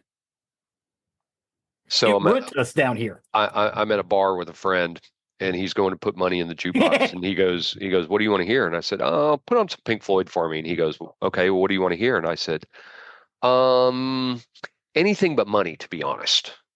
And so he goes to the jukebox and he puts in his money, and he kicks up some songs, and we're playing pool for a little while, and then Money comes on. And I went, "Are you fucking kidding me?" I said, "Play anything but Money." He goes, "I looked and there was nothing on the album that said anything but Money, so I thought maybe you wanted Money." So, yeah. Oh my gosh. Yeah. Anything but Money. I didn't see that song, but I did see one called Money. So. Yeah. So anyway, that's hilarious. Still funny. All right, we're divided a little bit on that one. Last one in my list, sort of last one. YYZ by Rush. Natively pronounced YYZ in Canada. Yes. It was on Rush's. Oh yeah, don't you know? It was on Rush's 1981 album Moving Pictures. Their live album Exit Stage Left in 81, and the concert video showing recording of A Show of Hands in 1989. YYZ is the airport identification code of Toronto Pearson International Airport near Rush's hometown. They were introduced to the rhythm as Alex Lifeson flew them to the airport. And there was a VHF omnidirectional range system at the airport, which broadcast the YYZ identifier code in Morse code. Pert later said in interviews that the rhythm just stuck with them. And they said that both Pert and Geddy Lee have both said it's always a happy day when YYZ appears on our luggage tags. Nice. The song's introduction, played in time signature of 3/4, repeatedly renders YYZ in Morse code using various musical arrangements. The official animated music video was released on YouTube on March 11th, 2022, to coincide with the 40th anniversary of Moving Pictures. The video does contain elements from the parent album cover and shows a heist in Toronto, and it has various Easter eggs referencing Rush's other works, such as a fast food chain named Fried by Night, based on their album Flied by Night. If I could have broken my own rule of no two songs from the same artist, I might have also added La Villa Strangiato to this list as well, which is also a brilliant instrumental. Rush is incredible. They're absolutely incredible. If you have not sampled any of their work, you are missing out on some of the greatest guitar riffs and drums you will ever hear. They are easily one of the greatest rock and roll bands of all time. I think if you listen to YYZ, you'll see why this was unquestionably my number one rock instrumental of all time. There was zero question as I was starting to go through the list and starting to research these various ones. This is the only one that I knew from the beginning was going to be my number one on the list. This is a brilliant piece of music. Rush is brilliant, and that's my number one. Wow. There you have it. Y'all's thoughts on this song? Rush is amazing. One of my favorite bands. quite possibly the three greatest musicians to ever live. I cannot gush more about Rush. That wasn't planned. In fact, Nice though. thank you. In fact, my daughter spent a month in Canada last December. So when we went out and seen y'all and went to the Cowboys game, my daughter was in Canada, and I kept telling her, okay, when you fly into Toronto, when you fly into YYZ, you have to be playing YYZ. Yep. So she did. She's like, all right, Dad, I did it. And I have had Rush's beer. I've had one of Rush's beers. No, I haven't had any Rush's beers. I have had one of Iron Maiden's beers, and I've always wanted to try Rush's beers, but I can't get it here in the States, or at least I can't find it down here in the Midwest anywhere. So I kept telling her, I'm like, if there's any way you can get me a Rush beer, bring it back, Well, Please commit an international smuggling. Right? She didn't think she could do it. So, but she did order one of the Rush beers, and she brought me back the bottle. So I do have a Rush beer bottle. Nice. Now, with that said, I love Rush. I don't think this is number one, but it is at the top of the list. I mean, yeah, again, three greatest musicians possibly ever to live. So, yeah. Zig? I would have went with La Villa Strangiato, but I mean, and like I said, it's 1A, 1B. There was consideration. There was a consideration because I think both are really, really good. Just YYZ to me is, I think it's the better of the two, and I didn't want to put two from the same group in here. 2112. 2112 is great too. Yeah. I don't think you know what go wrong with a I'll lot change my of answer. Rush I want songs. 2112. I love 21. Just get out there and listen. Just get out there and listen to Rush. Oh my God. Be cool or be cast out, baby. And this is Nerd Rock. Well, my two go-to albums is 2112 and Moving Pictures, and then probably Grace Under Pressure after that. And then really? Yeah. I don't know why. I really like it. Yeah. Yeah, it's a good album. And then I love Power Windows. Power Windows. I listen to Power Windows a lot. And the weird thing is, I like Presto, and that's like one of their least favorite a lot of people hate Presto. But they hate on Presto. Good album. I think it's a good album. Mm-hmm. I enjoy it. Hold Your Fire. Yeah. A lot of people hate on that one. It's like, why? Yeah. I don't get it, but yeah. Moving Pictures, 2112, Power Windows, and Presto. Those are and then Grace Under Fire. Those are my 5 top Rush albums. So we've talked years ago. We've talked in other episodes how years ago, when I had a Commodore 64, I used to go to these cracker parties, and where we would everybody would bring blank discs, and we had people that were able to crack the write protect on video games and make copies, and so everybody could get copies of stuff, and we called them cracker parties. Oh, okay. Well, one of the discs, and we would just trade them back. I mean, I would literally come out of there with a shoebox full of 5 1/4 discs, full of those discs to take home and get to play all these games. Well, on one of the discs, there was just a whole bunch of interesting utilities and different kind of things. But there was this one that was a music program, and it had some demo stuff in there. And the very first track on the demo was Tom Sawyer, done on a Commodore 64 in their code, and it was really, really cool. It had this light show going on to the music, and it was just the instrumental piece for Tom Sawyer, but it was wild. It was really, really cool. It's really, really cool. That was years ago on the commie. Nice. Good. So we all agree on that one. I am going to cheat. I have one additional piece of music. And the reason I say I'm cheating is this song was never officially on an album. It was played live at some concerts, including some that I went to. But years ago, there used to be the show from a Dallas-based DJ named Doug Redbeard Hill, and it was called In the Studio with Redbeard. Still on to this day, by the way. It's a weekly hour-long rockumentary. And they called him Redbeard because he has a ZZ Top beard. He really does. Yes.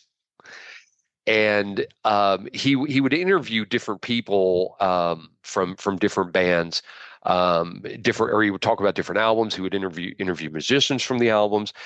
It started in 1988 in Dallas, and it eventually grew to 60 rock stations, and eventually over 180, where it continues to this day. The Redbeard Show.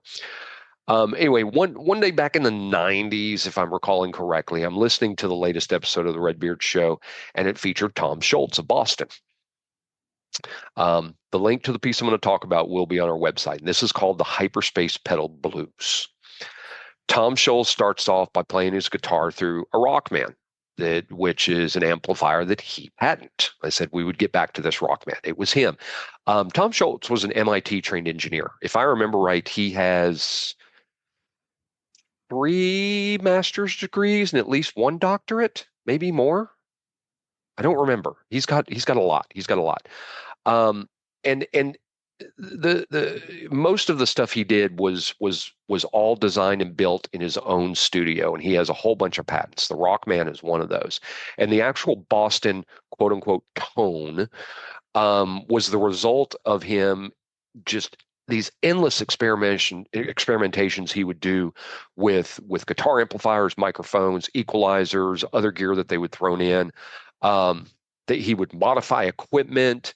And he was using it to help other guitarists along their journey, to help things that they might find useful in their music. The Rockman was one of those, and it was very, very heavily used throughout Boston's music. If you listen to any old Boston, you've heard a Rockman.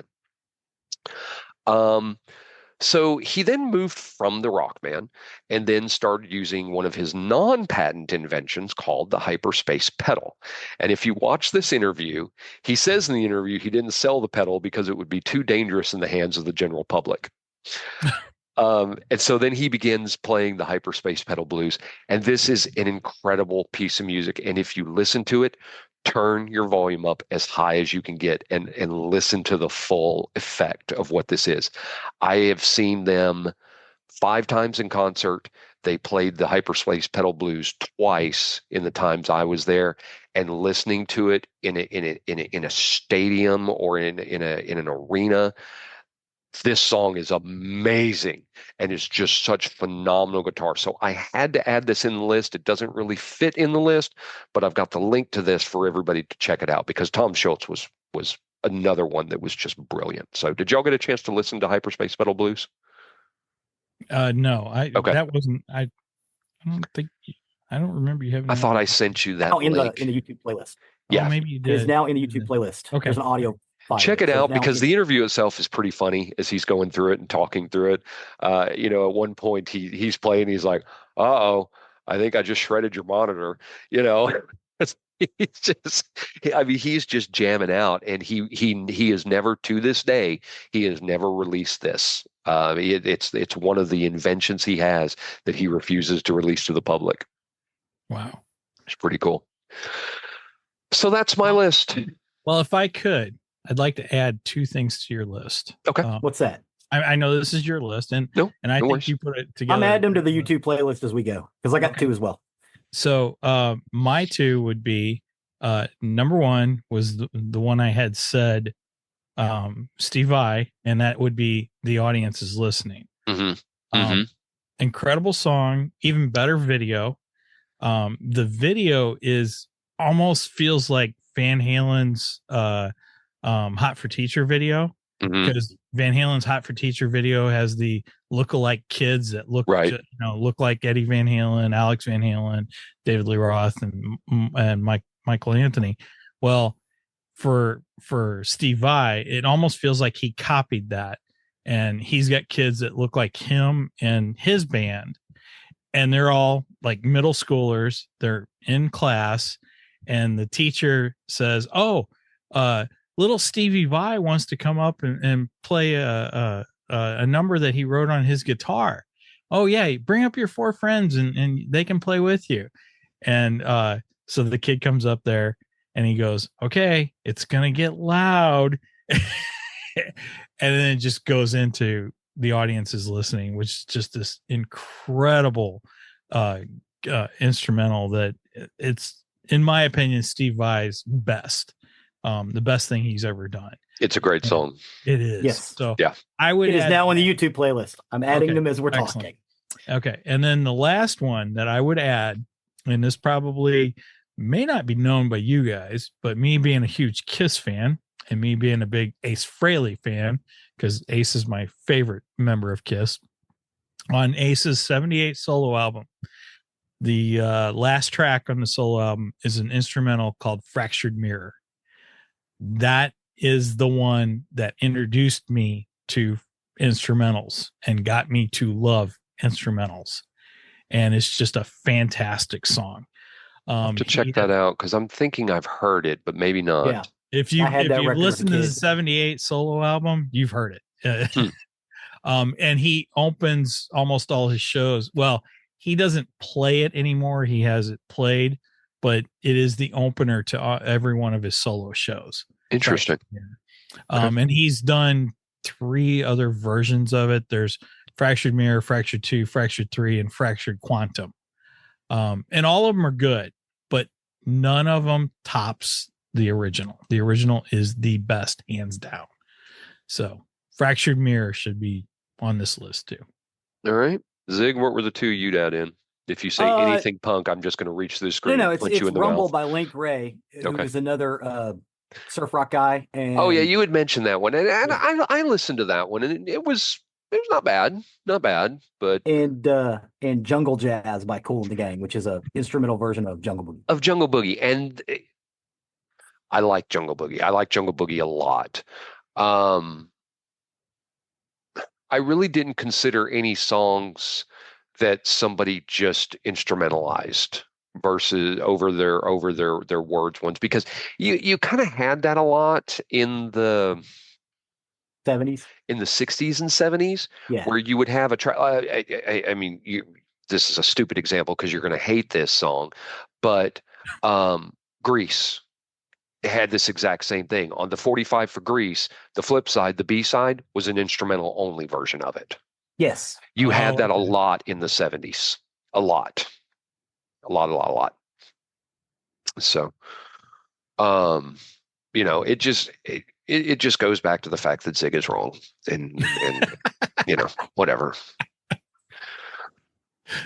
It's just my ears are just bigger. That's all it is. My ears are just bigger.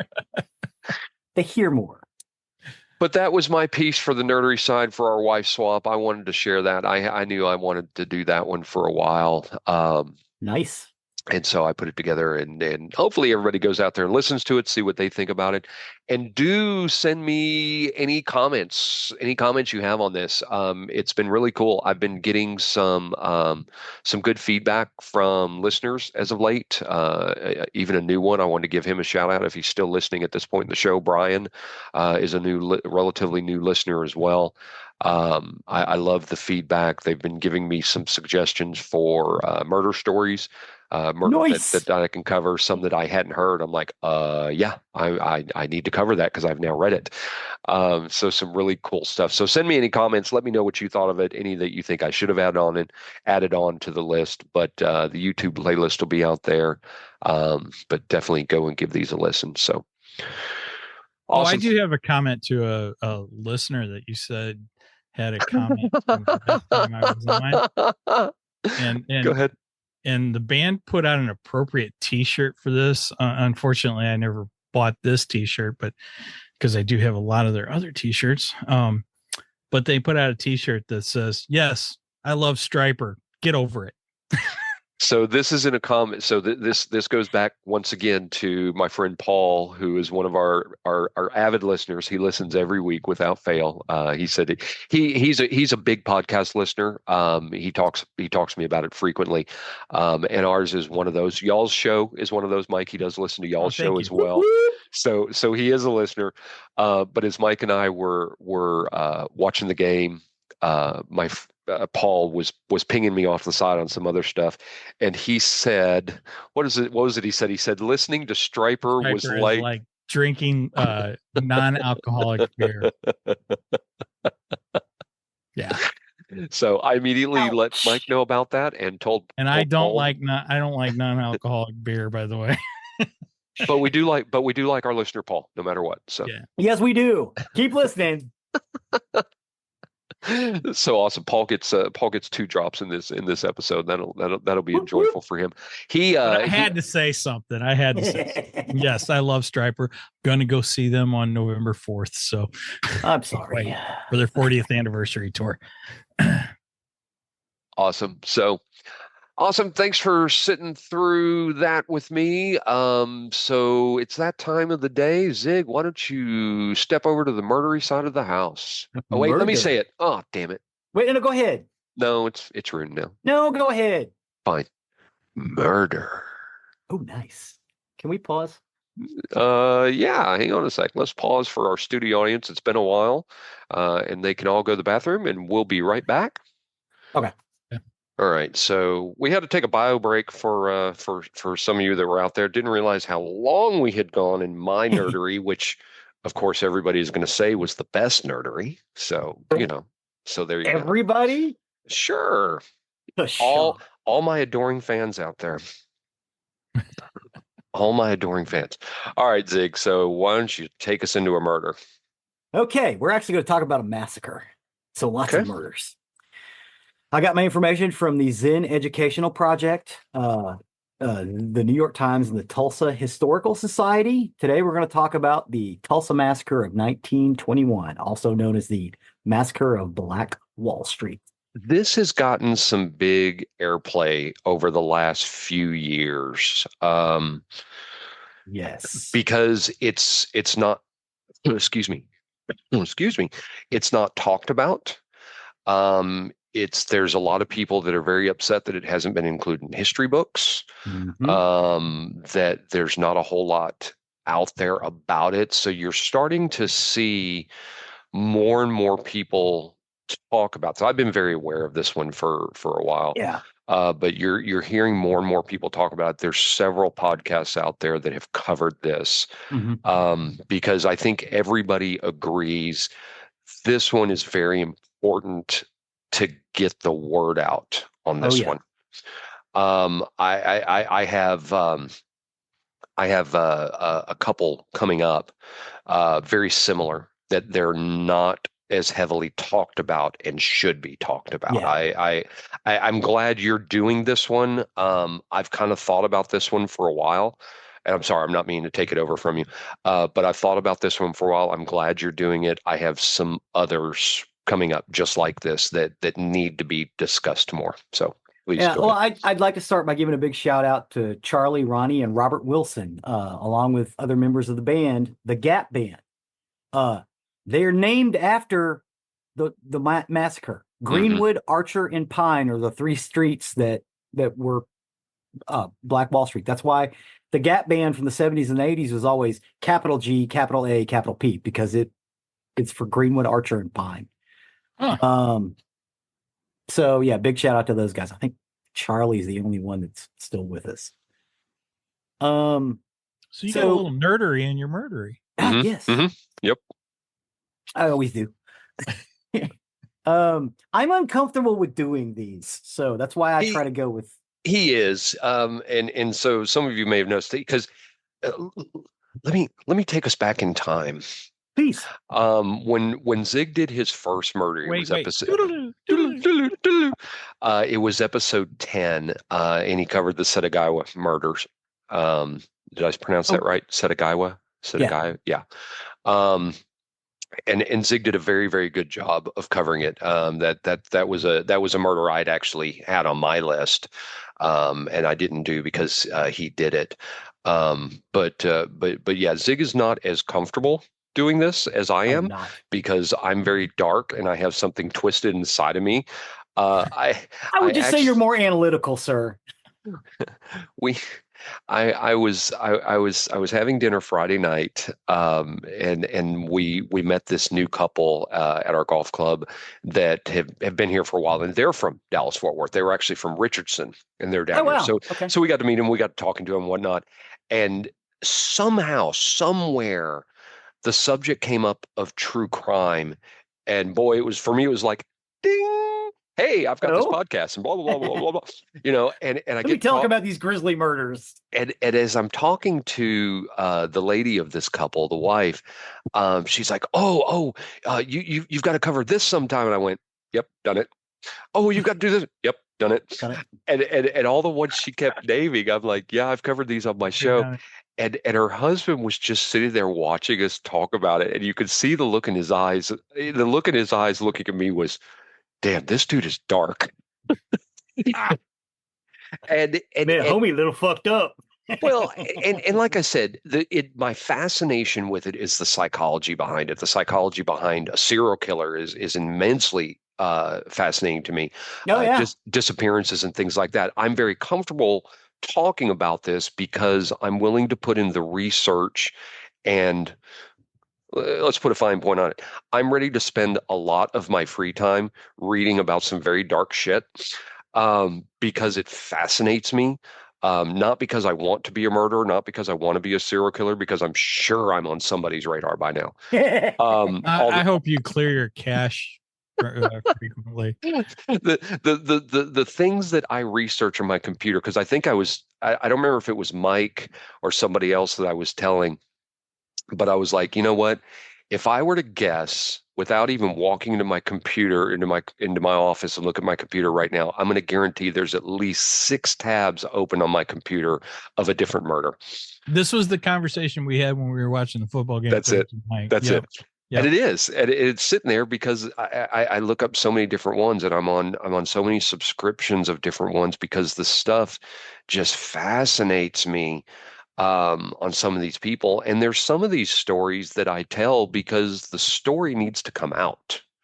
The story needs to be told because there are victims behind this, and sometimes the victims don't get the airplay they deserve for the terrible things that happen to them. And sometimes the perpetrator gets all the airplay, gets all the news, and gets the highlight. And we really need to be able to highlight the victims on these. And so, like I said, long story short, the way I took the long path to get here, Zig gets very uncomfortable with this because he's not as comfortable with murders as I am. But he does a very good job, and I appreciate that he indulges me in doing this wife swap every 25 You episodes. need to get some nerdery out to get your head out of the dark places. And my niche has been, I started with murders, and I was like, maybe I should do massacres because Geoffrey's not really doing massacres. That way we won't overlap. Yeah. Don't get me wrong. I have to get out of that dark place from time to time. I mean, of course you do. There is a reason that I have gone through Chuck and Eureka time and time again. Matter of fact, I'm doing Chuck again right now because I just need some light. I just need some light in my life. I was watching The Blacklist for a while, and I got through season 3, and I was like, I got to get away from the dark for a little bit. So carry on. Thank you, sir. So today we're talking about the Tulsa Massacres of 1921. There were many African Americans who went to Oklahoma during the Native American removal. When these tribes came to Oklahoma, Africans held enslaved or living among them as tribal members, notably in the case of the Seminoles, were forced to move with them. This proved problematic as rules concerning the freedom of African Americans differed between tribes. Others later traveled to Oklahoma for the land rushes in 1889 through 1891 and continued in the years leading to 1907, the year Oklahoma became a state.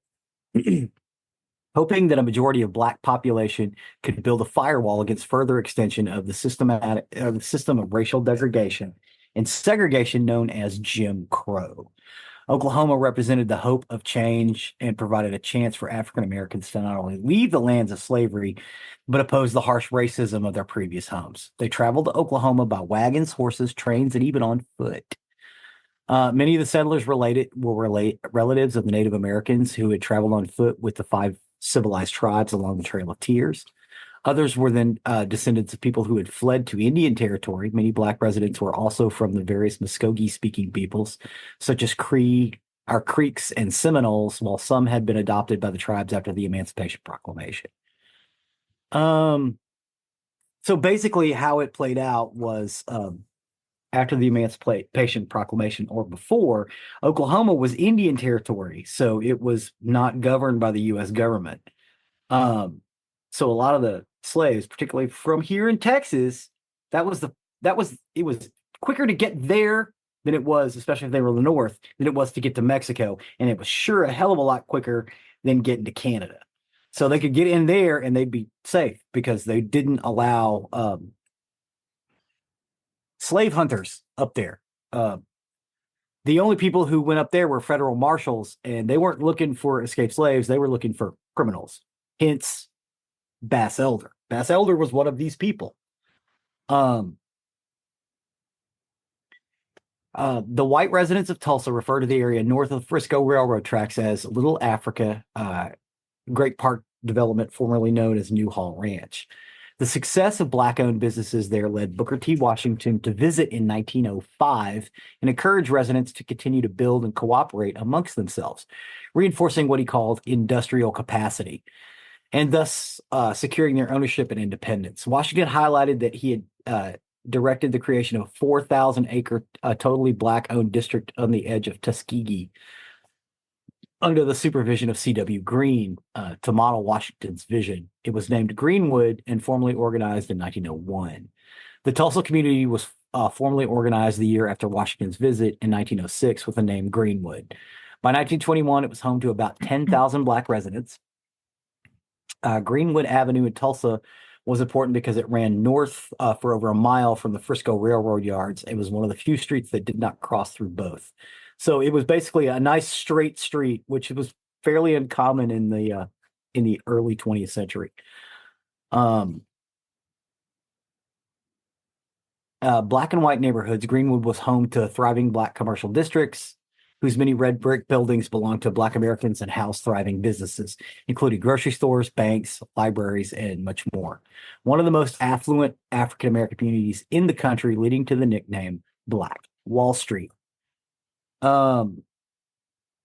Imagine a community of great possibilities and prosperity built by Black people for Black people. Places to work, places to live, places to learn and shop and play, places to worship. Now imagining it being ravaged by flames. In May 1921, the Tulsa, Oklahoma neighborhood of Greenwood was fully realized, antidote to the racial oppression of the time, built in the early part of the century in a northern pocket of the city. It was a thriving community of commerce and family life to its roughly 10,000 residents. It is also one of the most violent episodes of dispossession in U.S. history. It began on May 31st, 1921 in Greenwood, the thriving Black neighborhood of Tulsa, Oklahoma. From May 31st through June 1st, deputized whites killed more than 300 African Americans. They looted and burned to the ground 40 square blocks. 40 square blocks. Wow. Of 1,265 African American homes, including hospitals, schools, and churches, and destroyed 150 businesses. White deputies and members of the National Guard arrested and detained 6,000 Black Tulsans who were released only upon being vouched for by a white employer or other white citizens. 9,000 African Americans were left homeless and lived in tents well into the winter of 1921. This assault was met by a brave but unsuccessful armed defense of their community by some Black World War I veterans. I'm sorry, I was on mute. I don't want to dispute the fact. You said 9,000. I've heard more 10,000 were left homeless. Is that? Yeah, I'm actually getting this from Tulsa. Okay. The Tulsa Historical Society. So you may be correct. It may be. I mean, I'm not trying to split hairs. 9,000, 10,000, but 9,000 to 10,000.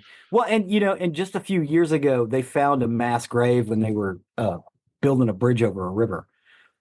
They found a mass grave of like 500 people that didn't even know were part of the massacre. They threw them in a ditch and covered them over. Mm-hmm. Wow. Um, on the morning of May 30th, 1921, a young black man named Dick Rowland was riding in the elevator in the Drexel building at 3rd and Main with a white woman named Sarah Page.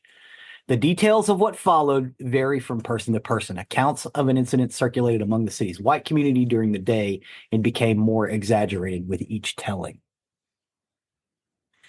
Tulsa police arrested Rowland the following day and began an investigation.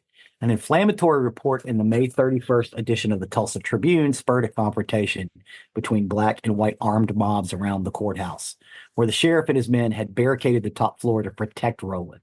Shots were fired, and the outnumbered African Americans began retreating to the Greenwood district. In the early morning hours of June 1st, 1921, Greenwood was looted and burned by white rioters. Governor Robertson declared martial law, and National Guard troops arrived in Tulsa. Guardsmen assisted firemen in putting out fires, took African Americans out of the hands of vigilantes, and imprisoned all black Tulsans not already interned.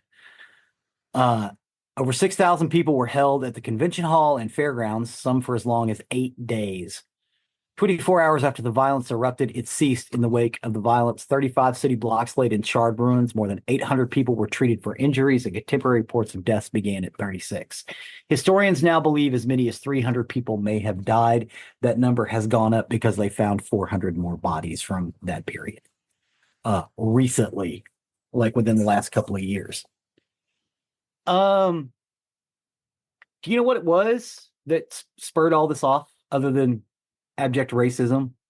And I'm going to use an older term, Peckerwoods from the South moving into Oklahoma. That's right. I said it, Peckerwoods, and I'll say it again. I've never heard that term before. It's an old term. Actually, in 1921, it would have been used a lot. It's cracker. That's the old term for cracker. Yeah. Yeah. So I'm going to say it. A bunch of Peckerwoods, that's a bunch of racist, Klan living white dudes, came into the town and starting trouble. And this one lady yelled, he accosted me.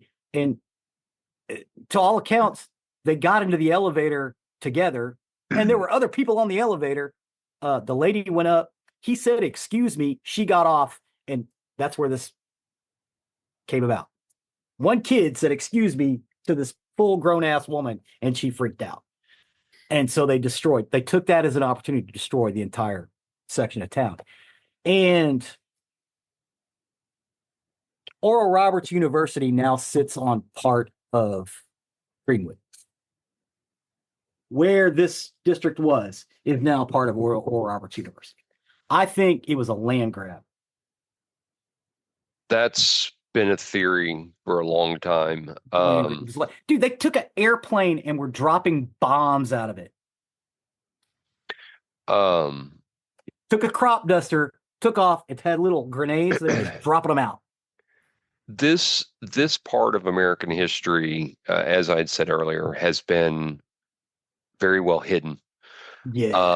Not talked about. No. It didn't really come into focus until the late 90s, almost the turn of the century, when a group started protesting the state legislature and saying, this needs to be taught. This needs to be talked about. I understand this is a dark period in our history, but it needs to be talked about. It wasn't until somewhere in the last 20 years, if I recall correctly, that Oklahoma schools were required to teach about it. And it's only been within maybe the last 10 years that it's officially has become a part of Oklahoma school curriculum. To be talked about, and that's an important point I want to make that I've said before throughout my life, and I may have said it on the show, but I know I've said it in my personal life.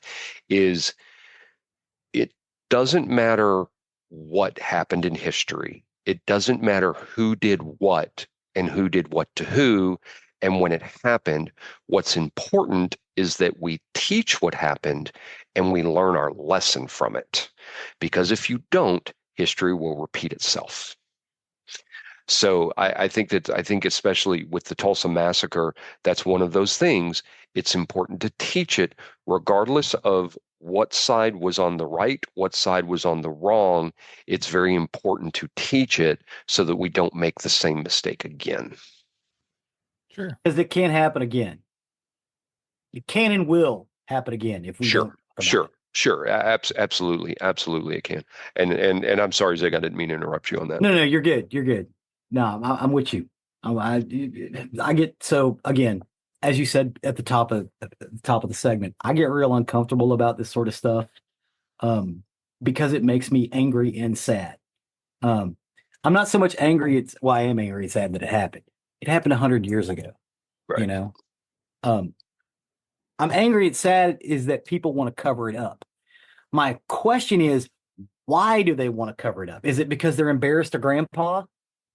Most No. likely, I don't think so. I think it's that's because they stole their land. I think the embarrassment of their ancestors is a part of it. There was a big cover up because once we got further along in the 20th century, this was something that was embarrassing to people that it happened. Embarrassed that their own ancestors took part in this. You know, there are German people to this day that are embarrassed that World War II happened. They're embarrassed that their country did what they did. Yeah. There are some that aren't.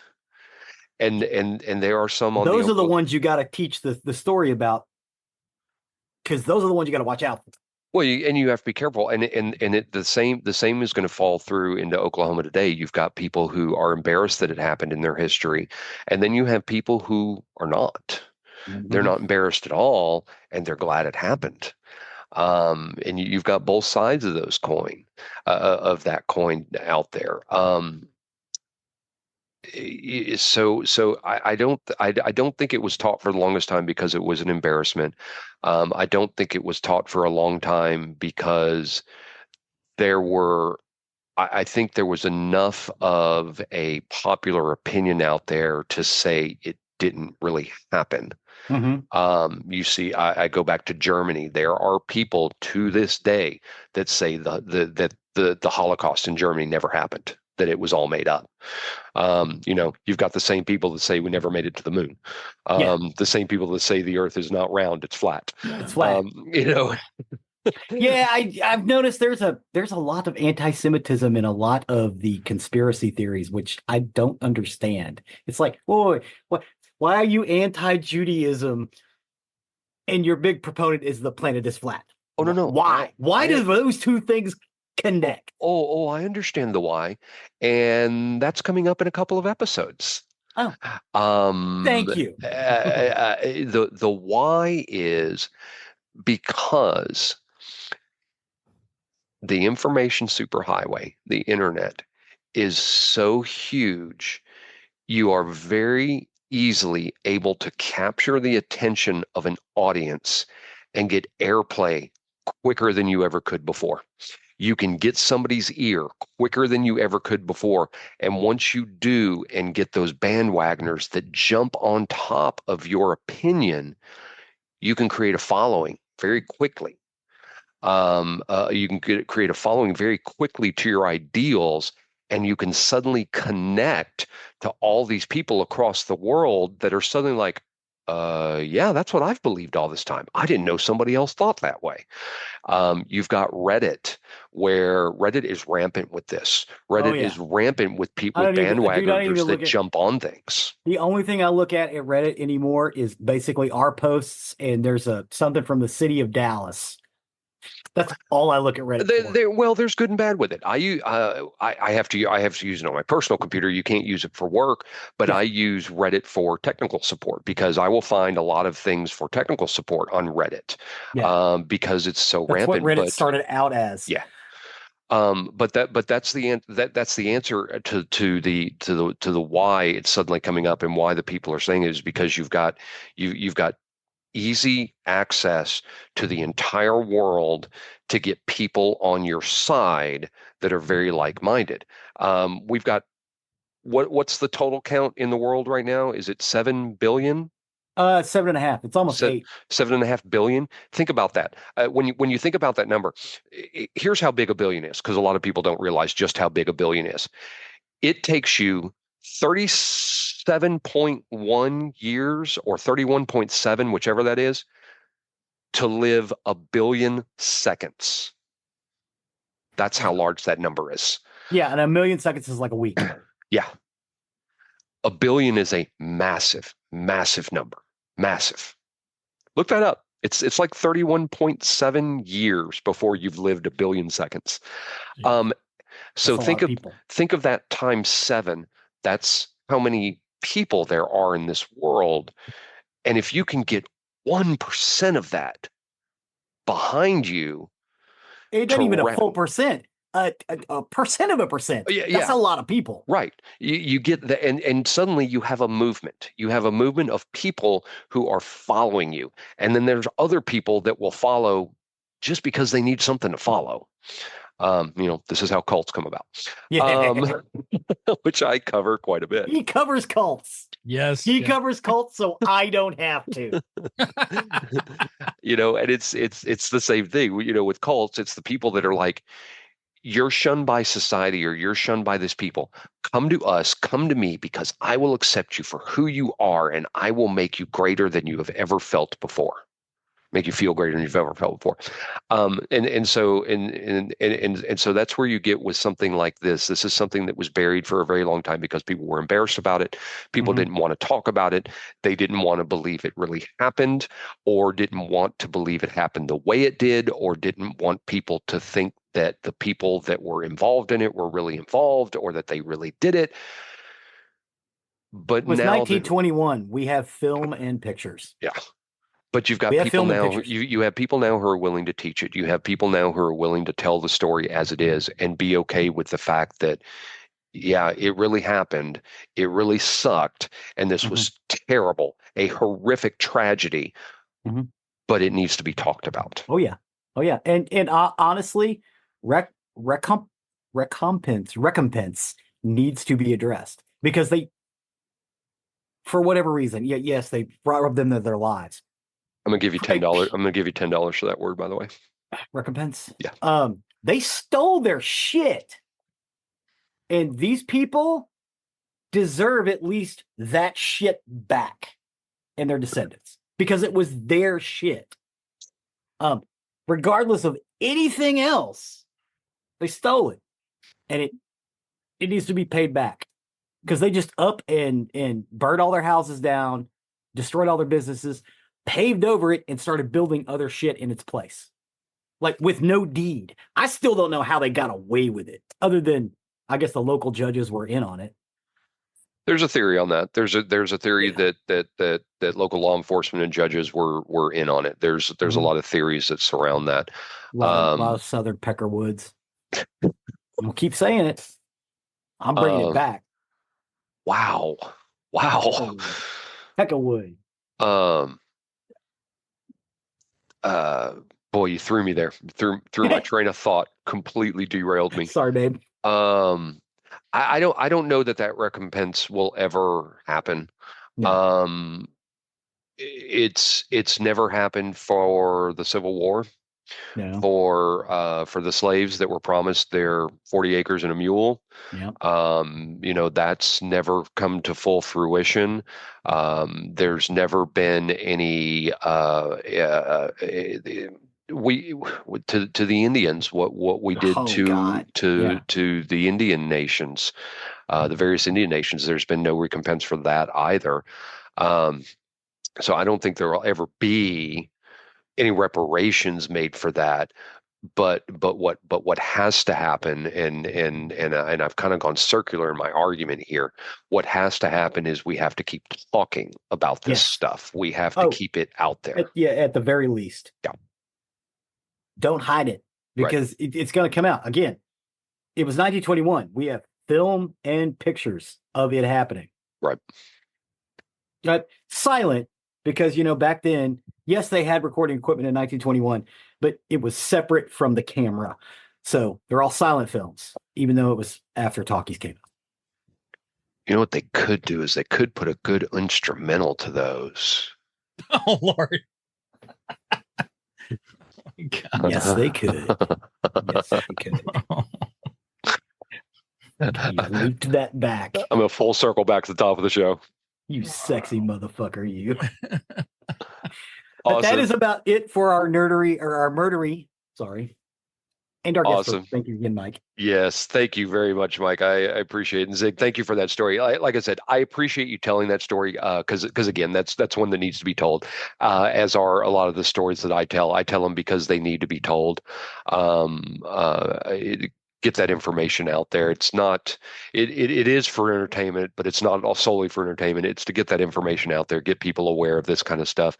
I like to tell the stories about the missing people because those are stories that need to keep being repeated and repeated and repeated.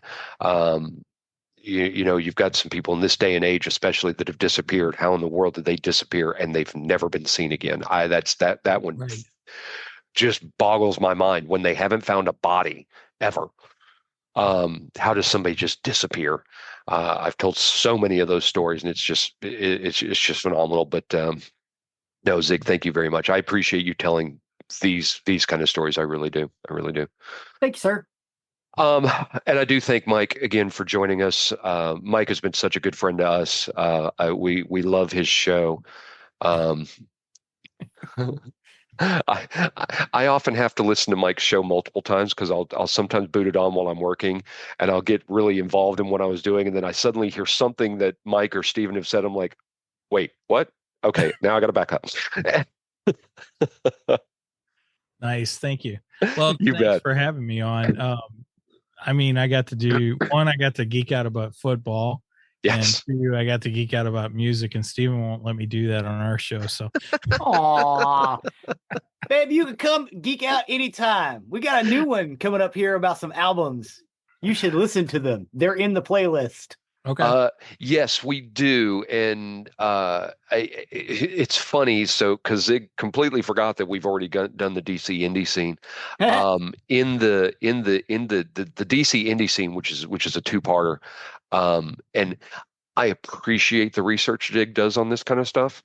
It is not my style of music, and there was one song in particular, I don't even remember which one it was now, but in my notes that I kept off to the side, I put in there, and I Steven skipped through this song. Nice. I love He it. did.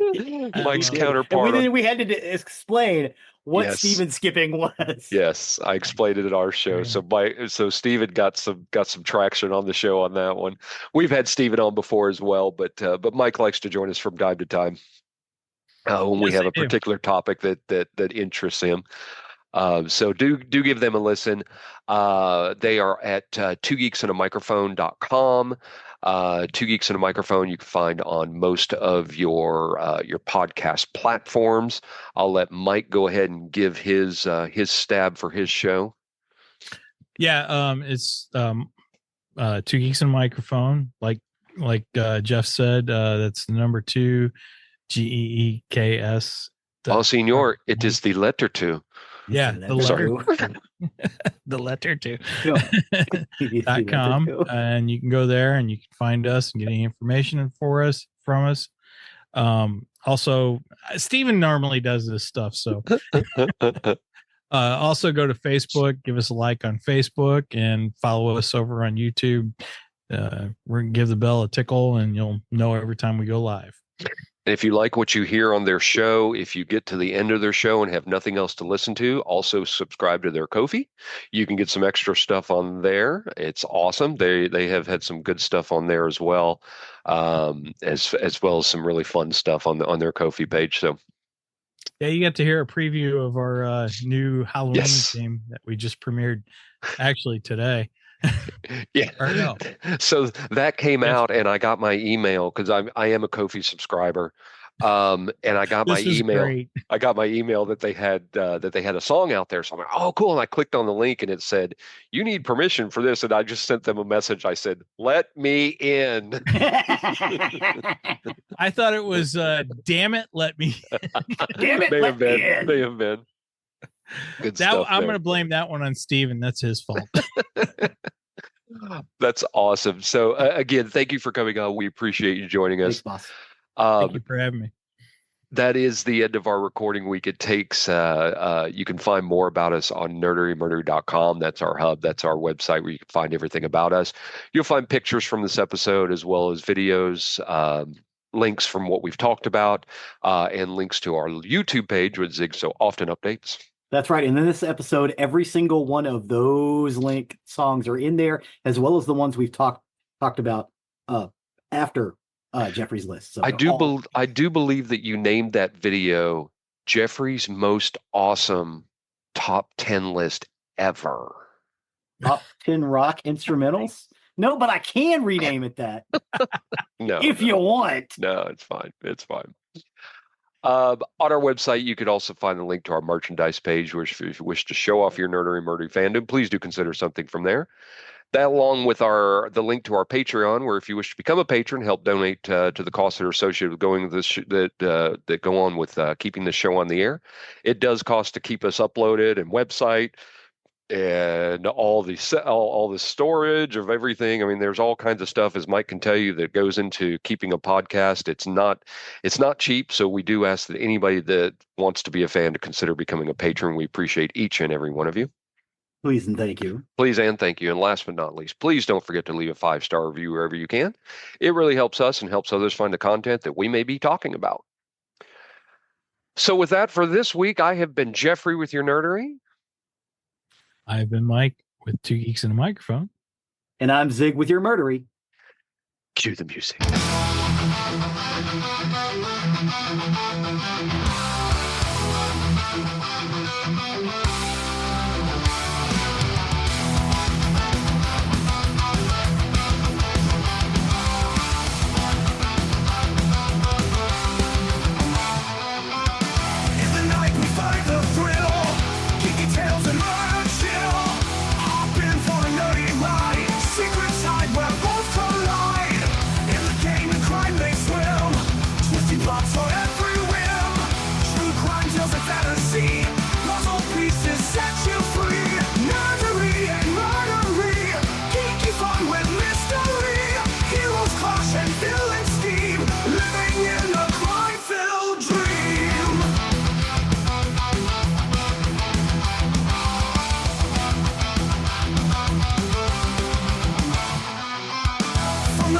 To the screen, every story in between, talking like they intertwine.